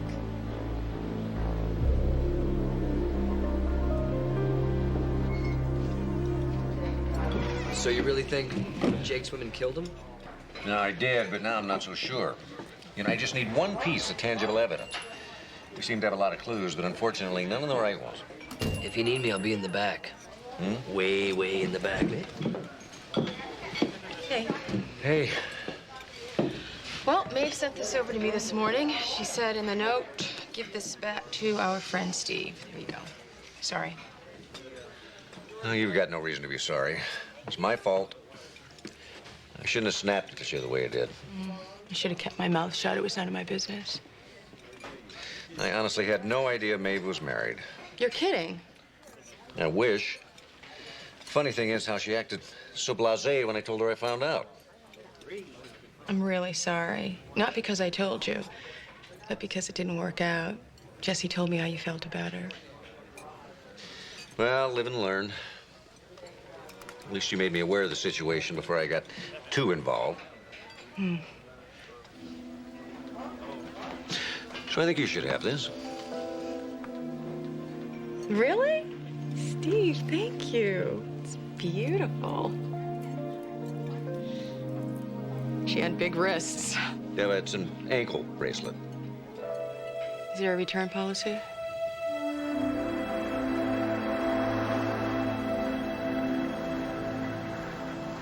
You don't have to talk about it if you don't want to. I don't want to talk about it. Fine. Yeah, I guess you don't think your old man would understand. Dad, please. I'll be quiet. I feel like an idiot. You don't have to talk about it. No, I want to talk about it. Amanda was right. She was married. No, I'm sorry. I mean, she was just such an incredible woman. Smart, fun to be with. Sexy. Oh, yeah. You know, you may find this hard to believe, but I went through something very similar to this. You're kidding. Yeah, when I was in the Army. I mean, you know, years before I met your mother. Good, I'm glad you added that. She was a nurse. Karen McCarthy, is that funny? I can remember that.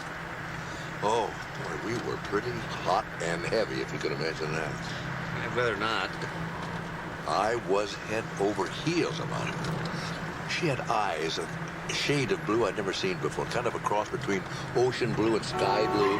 Dad, what's the road? Sorry. Well, long story short, she was engaged to the quartermaster sergeant. I still think about her now and then.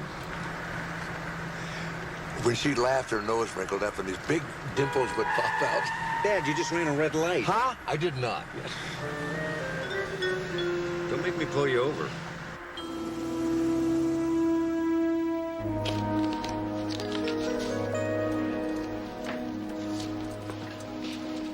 I don't believe this. They caught you.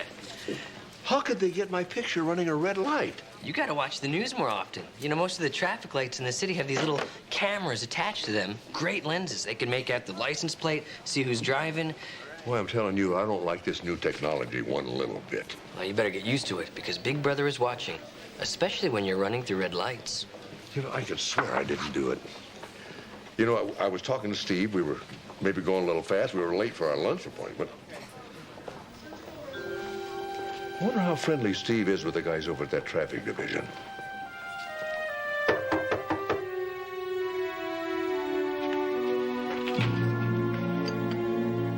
Now what? Miss Tashman, I am sorry to disturb you, but you said something that's been bothering me. May we come in for a moment? Well, will it be quick? Because I'm really tired. Just take a minute. Do you remember we were talking about your car, and you said it took you 45 minutes from the valley to get to work by 7 a.m.? So? Well, I'm assuming you take the Hollywood Freeway, which is the most direct route. And your point is? There wouldn't be any reason to take any surface streets, especially in Santa Monica. That wouldn't make any sense at all, would it? Look, you're not making any sense. Listen, I've had a really terrible week. Just one more question, then. Is this a picture of you running a red light in your car? Okay, I ran a red light. Who doesn't? I know what you mean. It happened to me recently. It's a little embarrassing with those cameras all over town. So is that it? Are we done? Well, there seems to be a slight problem, Miss Tashman. You see, the photo's time-coded. You ran a red light at 6:38 a.m. the morning Jake was killed. He was murdered at 6:32 a.m. Now, if you look closely at the street sign, that's Montana. Now, that's just 2 blocks from the murder scene. And that puts you in Santa Monica and not Studio City at the time of the murder. You lied to me. Look, you people are harassing me. I want you to leave. It's no wonder you ran a red light. You must have been driving pretty fast to make it from Santa Monica all the way downtown by 7 a.m. Will you just get out? I also noticed a dent in your left bumper. Now, that was perfect the other day. And also, there's a red splotch on that bumper. I wouldn't be surprised if it matches the color of the car that you sideswiped in the parking lot, the murder scene. Oh, God.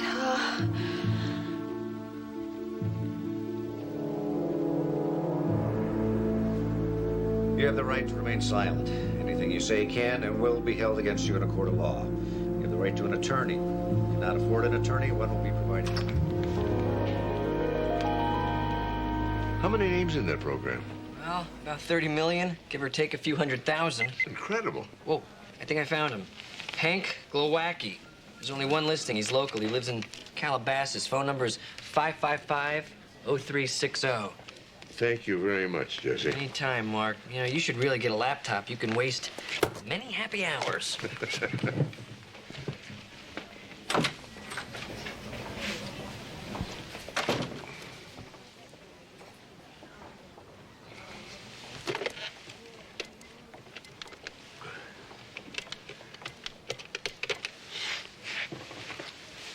Yes. Is this a Glowacki residence? This Mrs. Glowacki? Karen Glowacki? Yet, by any chance, did your maiden name happen to be McCarthy? Look, you may not remember me. It's been some years, but this is Mark Sloan. Will you... That's right. I can't believe you remember me. Yeah, my eyes are still twinkling blue, all right. No, my hair's not brown anymore. Karen McCarthy, I can't believe it. How's old Hank? Oh, really? Divorced? That's a shame. Oh, but you're remarried. Oh, you're widowed. Oh. You married his brother. Yeah. 34 grandchildren. That's something, all right. Yeah, I know. Yeah, it is very hard. No, I live in France now. I just wanted to call and say hi. I was thinking about you. Yes. No, I will. I certainly will. Yeah. Well, nice to talk to you, Karen.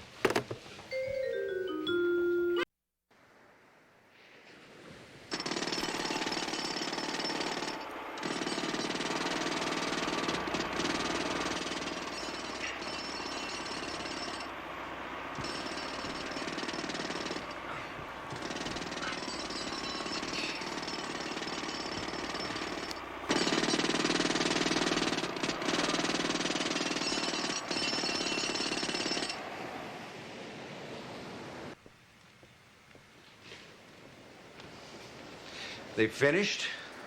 A few more days, week at the most, they'll have the floor dug out and they'll be able to start shoring up and resurfacing.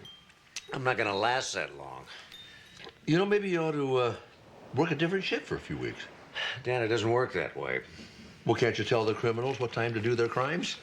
No, I think the only solution is for me to move. Well, you know, I could probably get you a good deal on a hotel. No, actually, I've been meaning to talk to you. I was thinking that, you know, maybe it's time for me to buy my own place. Well, I guess a house is a good investment. Yeah, that, and plus it'll be closer to work. Yeah. Of course, there's also the tax write-off. You know, the thing is, it's always so quiet and peaceful here at the beach. What? I said it's so peaceful and quiet here at the beach. Good morning, Lana. It's 6:55. The exterior temperature is 64 degrees Fahrenheit and rising. Is the pool ready? The pool water is stable at 82 degrees Fahrenheit. Open the pool cover then.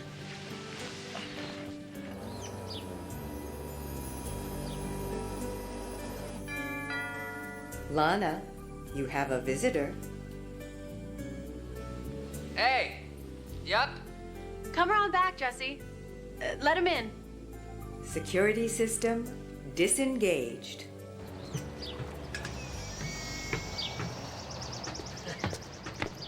Wow. This place is something. Thanks. Hi. My dad said he built it just so that I'd move back home. I guess it worked, huh? Guess it did. Hey, is there a place I could put these on? Yeah, the bathroom's just off the kitchen. I left some OJ on the counter. Hey, thanks.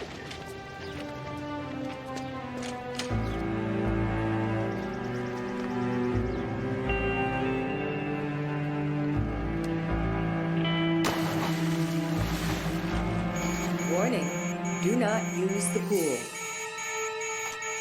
Lana? Warning, do not use the pool. Lana? Lana? Lana? It is now safe to enter the pool. It is now safe to enter the pool. Well, probably a short in one of the underwater lights. We won't know for certain until we can drain the pool and our technician can do a full examination. How old did you know this girl? Lana? We were friends, kinda. What kind of? Well, she moved back to LA after college, and her mom gave her my phone number. So did her mother want her to be a doctor or marry a doctor?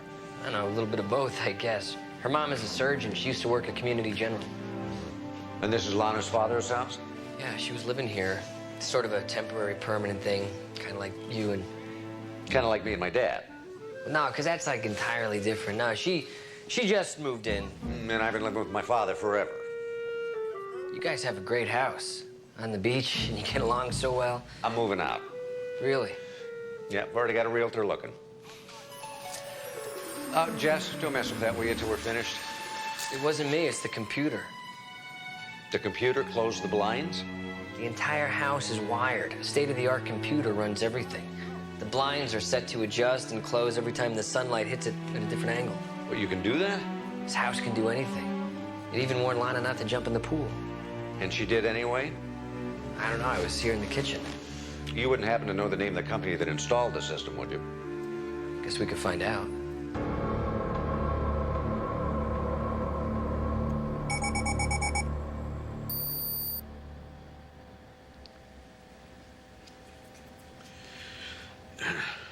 May I see some identification, please?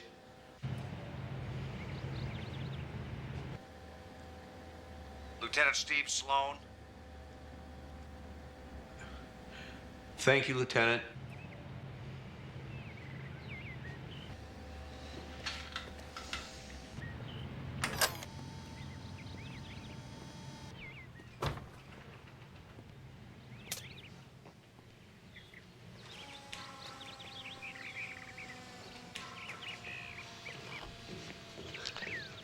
Lieutenant? Your system opened the door, Mr. Locatelli? Bruce, please. Yes, it did. It also sensed your presence and turned on the lights. Would you come to my office? Your sound system on sensors, too? And he shall have music wherever he goes. If you don't like the selection, my CD library is at your command. Or actually my command. It only responds to voices it recognizes. Is this the same system you installed at John Kravitz's house? Terrible tragedy, that.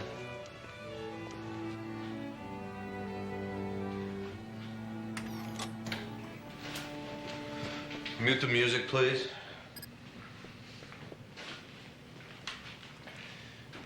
What's that? A video capture, a hell of a lot better than a printout. Who decides where the cameras go? You pay, I put. What's to keep you from spying on your customers?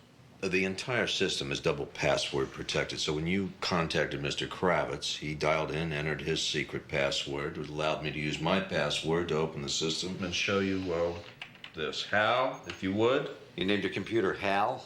Yes, after the movie. It was kind of a joke. Didn't Hal kill people? Well, it seemed like a good joke at the time. Of course, I named him before I saw this. Warning, do not use the pool. I think that's enough. Do not use the pool. Can you give me a copy of that? Well, had it made as we spoke. Now, you'll find that my system not only sensed the short, but closed down to the power to the pool as well. What you're saying is, if that young woman had been anyplace else but in the water at the time of the short, this never would have happened. The Locatelli home command and control system is not just another means for you never to touch another doorknob, Lieutenant. It's the most powerful home security and safety system on the market. Well, I mean, the first time I heard of you, I was in high school, a mere child, really. You were in the newspaper. I said to myself, that is what I want to be. A medical examiner. You. Oh, I wanted to be you. Oh, how nice. And here I am, a third-year medical student, and not only talking with my idol, but actually working with her. Oh, I hope you don't mind my saying all of this. Oh, not at all. Carry on. If I could just be the next Dr. Amanda Bentley. Well, where would that leave me? Retired? Oh, lovely. Oh, I didn't mean that the way it sounded. You know, I meant years from now, after you've taught me everything you know. Excuse me, Dr. Bentley. We have a 51-year-old woman, no previous illness, who died 2 hours after admission. Symptoms? High fever, chills, rash, headache. Who's the physician? Dr. Horowitz. Let's take a look. Oh.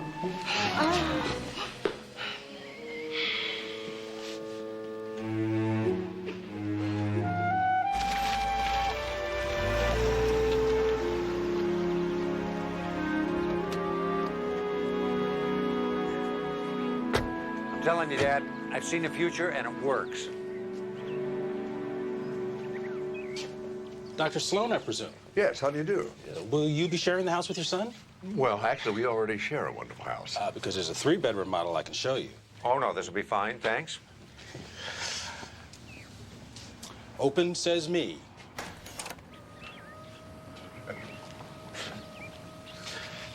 In 5 years, every new house will come with these features.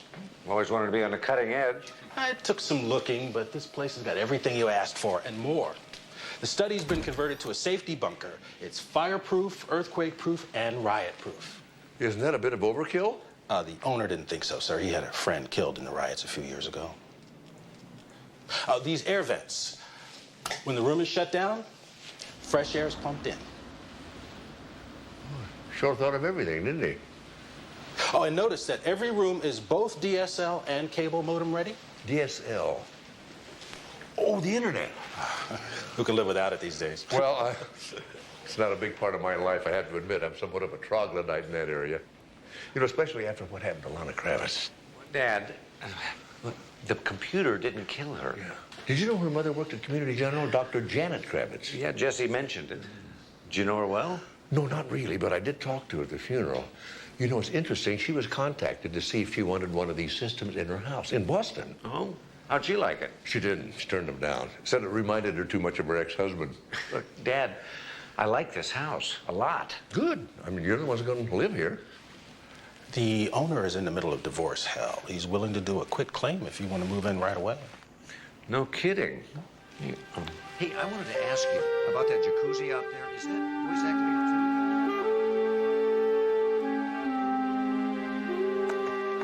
Ellie, thank you for doing this for me. Oh, it's my pleasure. I love the internet. It's how I keep up with my parents, my grandparents, my boyfriend. In fact, these days, it's practically the only way I talk at all. You know, I didn't even know the hospital had a website. Everything has a website. Well, I can even set up a personal one for you. No, thank you. Would you like to see how many times Dr. Bentley's name is mentioned in the newspaper? Can you do that? I can find anything. What if I wanted to find a computer system for my home? Could you find that? Name it. Home command and control systems designed by a man named Bruce Locatelli, I think. First, we go to a search engine.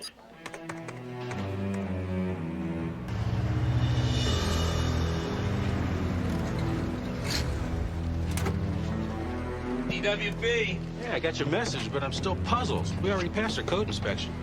Oh, it's a new service that we provide. Routine inspection before a new customer moves in. Yeah, but how'd you know this house sold? Multiple listings. Well, you go ahead, door's open. I got to deliver some good news. Well, thank you.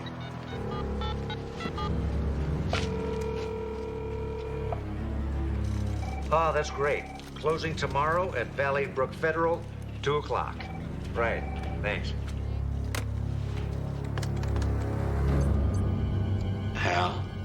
Are you there? This isn't our system, Bruce. I know. But I can take it over. And no one will ever know that we were here.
You know, it's amazing what you can find on the web. They had cancer research that hasn't even been published yet. And then I looked up old Fred Astaire movies. They had a nearly complete list of all the credits. What do you think?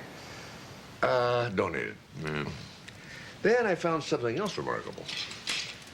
Did I actually ever wear this? Yeah, you did. I found home command and control systems. Dad, that death was an accident. I mean, I had long conversations with the father, the mother, I checked with the friends. Nobody suspects foul play. That's exactly what Sybil Thorsten said. Okay, Dad, I'll bite. Who is Sybil Thorsten? Denise Thorsten's mother, up in Hartford, Connecticut. And the connection between Denise Thorsten and Lana Kravitz is what exactly? They both died in pool accidents, and both houses had Bruce Locatelli's system in there. Dad, computers do not kill people. Well, doesn't that strike you just a little bit suspicious? Well, was there any other connection between these deaths whatsoever? None I know of, no. Well, then, no, I don't. And I don't worry about my house having a system either, Dad. I mean, this Bruce character didn't even make mine. Well, this isn't about your new house. No, of course not. You know, maybe it'd be a good idea just to shut it off until we look into this a little further. Dad, I like my new house. You know, the computer system's one of the reasons I bought it. And the police investigation was very thorough. You think I'm being foolish, huh? No, not at all. Couldn't talk you out of those either. Heck, no, these are keepers.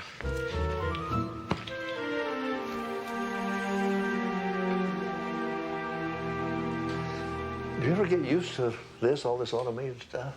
Honestly, I've gotten to the point where it annoys me to have to use a light switch. Excuse me, Mr. Locatelli, I'm finished, unless you need... Oh, no, Maria. Hasta mañana. Hasta mañana. Gracias por todo. That's cleaning lady? My house manager. Couldn't live without her. Does the computer respond to her voice as well as yours? Yes, I programmed the system with a full Spanish vocabulary. Please, sit down. You can restrict access anytime you want? Oh, I can do anything. You can, not your computer. The computer's only as good as the programmer. You know, that's almost the same thing my son said when I presented him with a very curious coincidence. I was checking out your system on the internet. Denise Thorsten. You knew about that? You think the police didn't investigate that death, too? Would you mind explaining what happened there? Well, it seems she ordered the pool cover to close while she was still in the water. Why would she do that? She was drunk. And you're positive it was Denise that gave that command? That's what the computer records show. Is it possible for anyone else to issue a command to this system? You, for example, you got into the Kravitz system. All my systems are double password protected, so no, not without the owner's permission. I don't know that much about computers, but Jesse told me those systems have a, what'd you call it? Backdoor. So the manufacturers can correct errors in the program. So you do have a means for getting around the double password system, don't you, Mr. Locatelli? You know, I really hate to do this. Do what? What I'm about to say, to backdoor into a system requires a high level of sophistication, not to mention a prior knowledge of the program's proprietary codes. And you meet both criteria. And so does my competition. Any particular competition? Donald Purdy. My system's beating the pants off his. Are you suggesting that Purdy deliberately killed Denise Thorson just to make your system look unsafe? And that is exactly the kind of accusation I didn't want to make. That jerk. I bet he led you right to me, huh? As a matter of fact, he did. You know why? Because I'm gonna put Bruce the Goose out of business. Sounds like you two have quite a beef going. He stole my system. I ought to kill him. What about killing his clients? That would be bad for business. Computer kills homeowner, film at 11. Now, what do you gotta think? Bruce's butler did it? Or that any system on the market is suddenly suspect? The same could be said for Bruce. Accidents wouldn't do his business any good either. I'm talking about a rational human being. You're talking about Bruce Locatelli. Why would he murder his own clients? Why does a guy climb a bell tower and start shooting? No more swimming pools, Hal. I understand, Bruce. Let's turn our attention to our next target, Jerry Tam. Where does he live again? Jerry Tam lives in Montreal. Cold weather climate. That is correct, Bruce. He sneaks his smokes in the shed. That is correct, Bruce. Full screen, please, Hal. This was captured yesterday. There is a handyman's workshop in the garage, complete with a sink with running water. These propane tanks are connected to a heater. Propane? The heater is on a thermostat. The propane is computer controlled to turn on whenever the temperature drops below freezing. To keep the pipes from bursting. That is correct, Bruce. Jerry Tam comes into the shed every evening at approximately 5 p.m. Eastern Time. I see. Which would not be a problem unless... Unless the pilot light were out. Is that a command? I like this is the type of thing I'm looking for. Oh, okay. These are this is color, but not. Yeah. Go ahead, try it out. Call me Phil. What's your real name? Philippa. So, are you shopping for a few things for Dad? No, actually, we're shopping for my son. He's bought a new house. Got tired of living with the old man. I don't think she needs to hear our entire family history, Dan. It's actually one of the great things about owning a store like this. You get to learn about such intimate details of people's lives. Well, I'm looking for a couch, armchairs, a coffee table. Okay. Well, then by all means, sample the merchandise.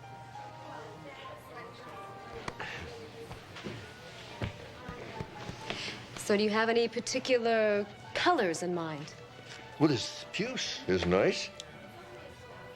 Okay. Does it go with your home's color scheme? I don't think it has a color scheme. My, you are first time. And an available bachelor. That obvious? Been shopping around for long? Not for furniture. 411. Meantime, on the 405, that SIG alert is still in effect at Slauson, and if you're on the 5, it is tough.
Abra la puerta del frente, por favor. Mr. Locatelli. Mr. Locatelli. Hay un problema en la recámara principal. Hay un problema en la recámara principal. Hay un problema en la recámara principal. Mr. Locatelli. Abre la puerta de la recámara. Hay un fuego en el sistema de ventilación. ¡Abra las ventanas!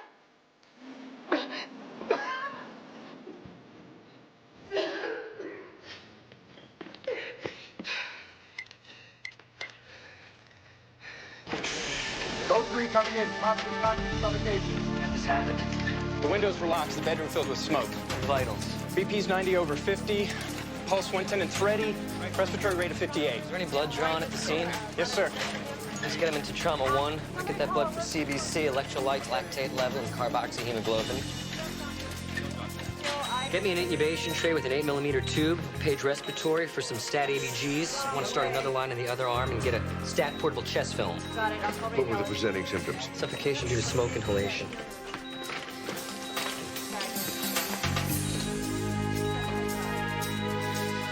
There appears to be upper airway edema. I'm having a tough time visualizing the vocal cords. I can't see what I'm doing here. We need to do an emergency trach. He's arresting. 200 joules. 200 joules. Charge. Flatline. Clear? Clear. 300 joules. 300 joules. Clear? Nothing. We've lost him.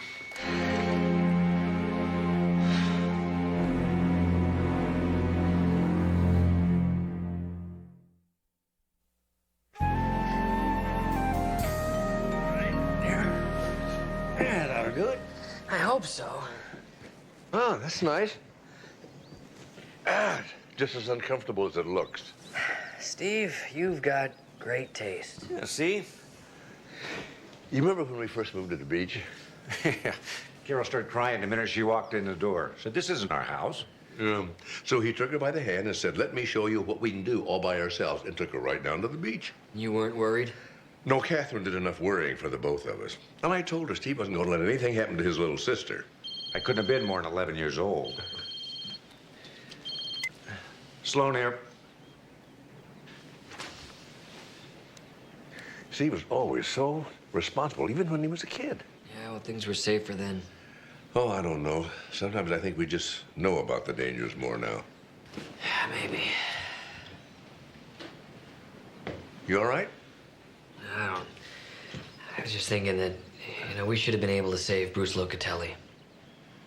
Bruce Locatelli's computer has a full record of what happened. Malfunction? No, somebody compromised the system from the outside.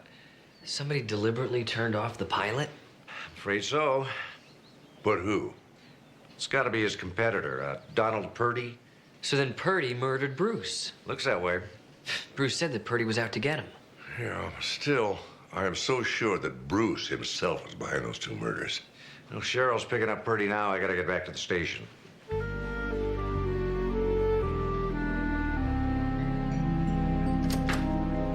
What kind of police state you running here? Mr. Purdy's been read his rights and refused a lawyer. Oh, I got a lawyer, all right. Good one. Gonna sue you blind. You're facing multiple murder charges, Mr. Purdy. I wasn't anywhere near Brucey boy. No, but his computer indicates an illegal intrusion initiated by your system. That's a lie. There's a printout. Take a look. You set me up. Sit down, Mr. Purdy. The hell I will. First, your stormtroopers come into my place of business. You either sit down or I'm gonna have to cuff you. Why don't you shoot me while you're at it? Okay. You're under arrest.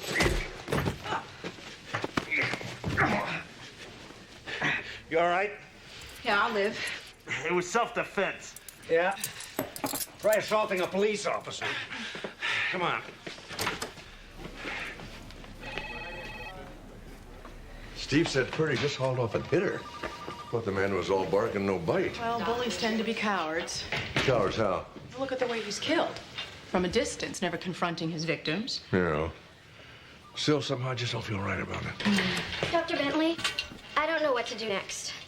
Do you know what to do, Dr. Sloan? About what? Well, I've been trying to notify Mr. Locatelli's next of kin. First, I tried all the Locatellis in the Los Angeles phone book, all one of them. Then I tried using that new national service. Nobody named Locatelli's even heard of him. So then I tried using the internet, you know, hoping to find some relative in Italy, maybe. You can find people in Italy? Well, yeah, if they've got email, only they don't have email, I mean. If they even exist. You know, I think I know somebody who might be able to help us out. He's had these photographs here since he moved in. You know who they are? Mr. Locatelli, he would not speak of them. When a man does not want to speak of those he loves, it's best not to ask. It is my fault he's dead. Why do you say that? Every day I come exactly at 7 o'clock to make Mr. Locatelli's breakfast. But this day there was a lot of traffic. I'm never late. But on this one day, if I had not been late on this one day, Mr. Locatelli would be alive. My boyfriend couldn't believe I wanted to work with dead people. I mean, I'm sure you've heard it 1,000 million times, right? What can you do to help a dead person? Well, I said, I'm sure you say the exact same thing. I said, live people only cause you trouble. Dead people just lie there while you find out all their secrets. Don't you agree? Mm-hmm. Dr. Bentley, do you have those autopsy results for Dr. Horowitz? Yes, Ellie, would you get in the McDougal autopsy report, please? Cause of death was septicemia brought on by meningococcal infection. I know, I put it somewhere. Try the file cabinet. I was going to put some files into storage, but for that I needed a box. I had the file in my hand, didn't want to put it with the chemicals. It didn't belong with the medications either. I mean, then we would never find it. I was going to put it next to the computer temporarily, but then the phone rang. You weren't here, so I just put it...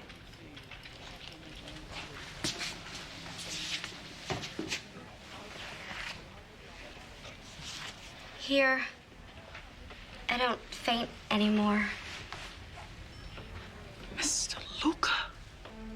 Oh, that's Mr. Locatelli. No, it's not. That's Mr. Luca. I could never forget Mr. Luca.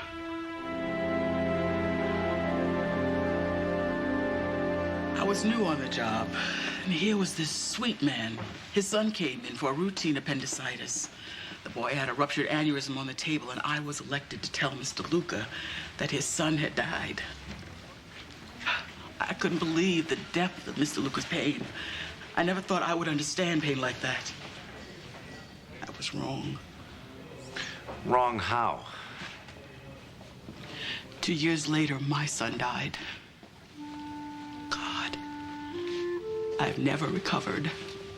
My marriage dissolved. My life, really. Annette, forgive me for asking, but how did your son die? Was he at home? He was back from college for spring break. Somehow he ended up in the garage with the car motor running. I still don't believe it was suicide. I don't. I'm sorry. No, don't apologize. Annette, I have one more question I do have to ask. In the Luca appendectomy, was the surgeon Dr. Kravitz?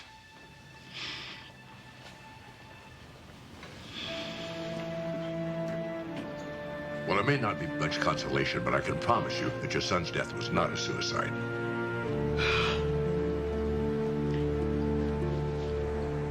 Bernardo Luca did suffer a terrible tragedy. His only son, Carlo, got appendicitis. They brought him to our hospital, and during the operation, an aneurysm ruptured, and the boy died. That's nobody's fault. I mean, that can happen to any surgeon at any time. Yeah, well, Luca didn't see it that way. He saw this vast conspiracy against him. He sued the hospital, the insurance company, everybody. Wasn't there a mortality review? Yeah, I chaired it, and the court threw us sued out. And Nardo wanted justice. Yeah, well, his son was dead, and his marriage, as often happens, fell apart. He was a man in a lot of pain. I don't get it. I mean, if Bruce or Nardo or whatever his name was wanted to kill somebody, why not those responsible? He wanted more vengeance than that. He wanted his victims to experience his pain by killing the children of those he blamed for killing his son. So then Lana died because she was Dr. Kravitz's daughter. That's right. Just as Annette's son died because she was a nurse at the operation. What about the victim in Hartford? Would that be the child of the insurance investigator in the case? Exactly. What about Purdy? Did he know this when he killed Bruce? You know, I think Purdy may be guilty of assaulting an officer, but not a murder. I think this whole thing was a diversionary tactic. Pretty extreme way to get us off the track, don't you think? Well, Bruce was not supposed to die. That pilot light went off exactly at 7 o'clock. Now, Maria, his housekeeper, always arrived at 7 o'clock. He was counting on her to save him. That's right. Only that morning, there was a bad accident on the freeway, and she was delayed for half an hour. So then what you're saying is that we're dealing with a murderer who is his own victim. You know, I think we should just be thankful this whole thing's over.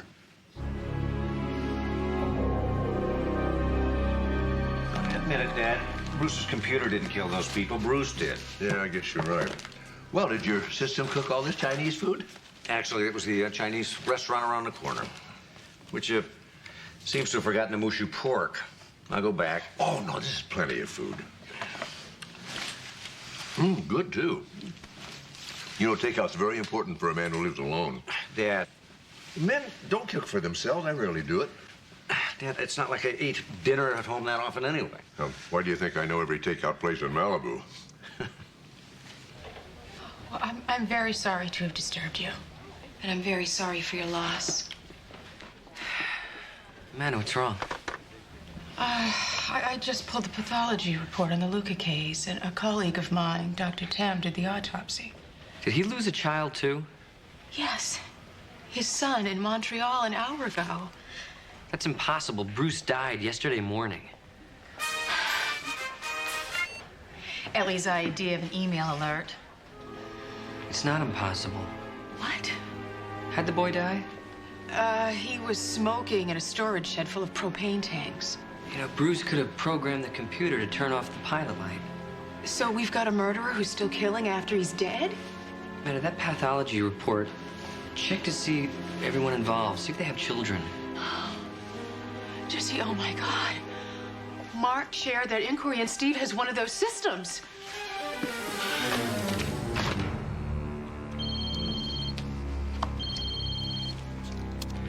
Hello? Jess, I can't hear you. I've been on the phone all day. My battery's dying. Here, use mine. Oh, I left it in the car. Jesse, let me call you back from a payphone. I'll go get it. No, don't let your soup get cold. There's a payphone at the Chinese restaurant. I'll just call him from there. You sure? Yeah. A true test of good Chinese takeout's mushu pork. Right. This only take a minute. All right.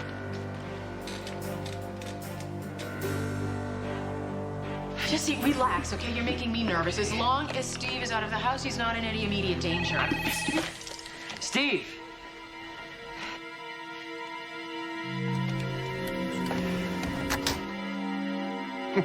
Computers.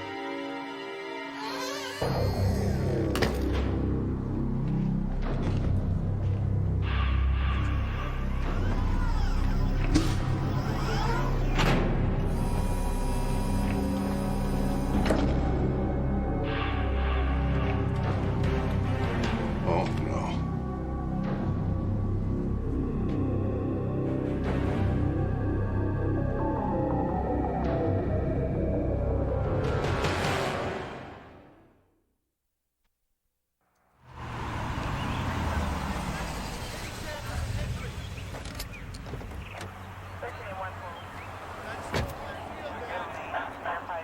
Your dad still inside? Yeah, computer seems to have triggered the security system in the study. Called for a battering ram and a blowtorch.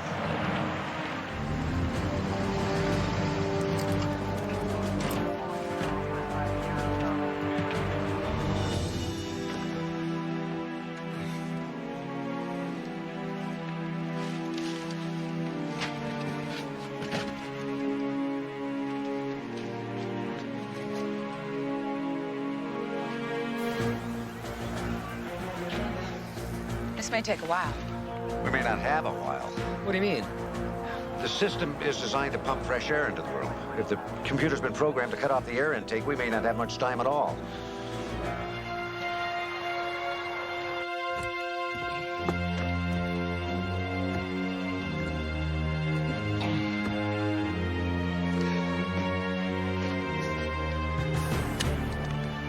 where you can hack into the system, take control of this thing? It's way beyond my capabilities. You need somebody who knows how to backdoor Purdy. He's been released on bail. I'll find him.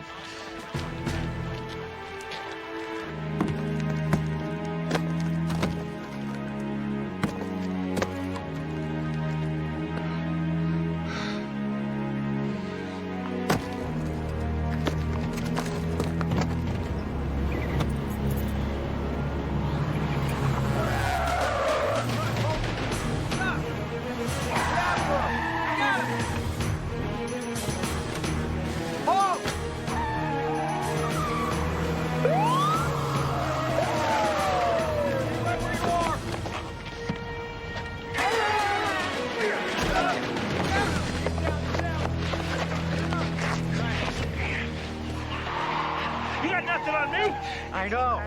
Why are you running? Why are you here? I need you. What was that? Did I just hear you say, let's make a deal?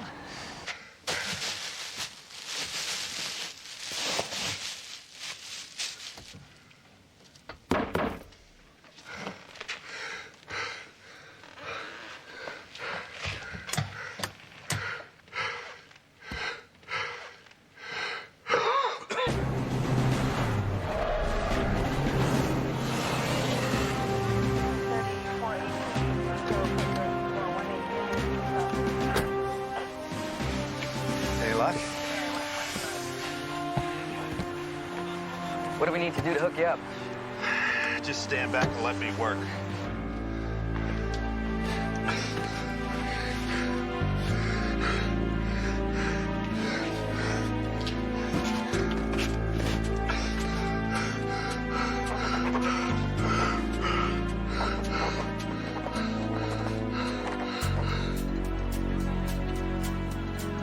In the system, now if I can just find the override. What's the status inside? We made no contact yet. For a lousy thief, that Bruce was one hell of a programmer. Just tell us you're better. Of course I'm better.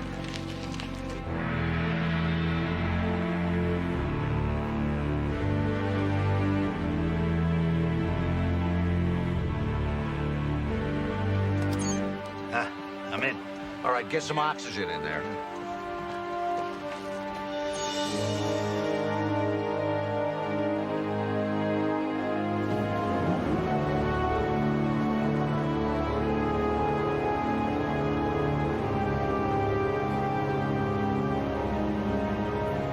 Oxygen level is nearly normal. Let's go.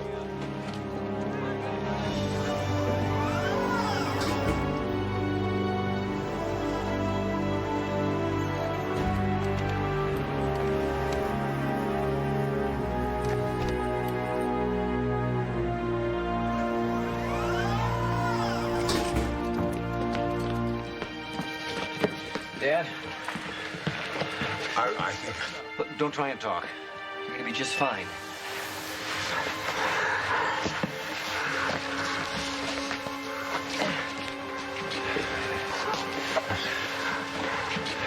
Let him work, Steve.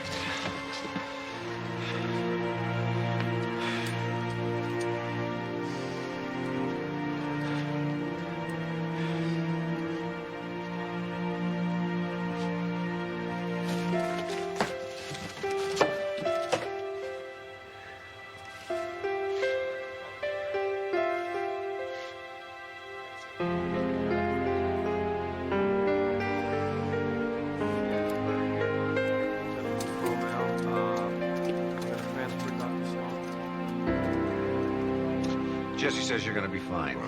Takes more than a computer to kill me. I found that. Oh, yeah, it was... Yeah, I figured you were just reminding me to get an extra fortune cookie. I figured that out. I am a detective. How's the house? Well, a few $1,000s worth of repairs, it should be good as new. I'm going to rent it out. Make a good investment. You don't want to live there? Well, it's kind of lost its charm.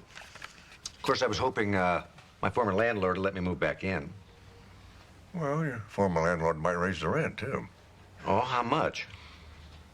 2 dinners a week? I can afford that. You know that pew sofa? Yeah? Don't bring it. No.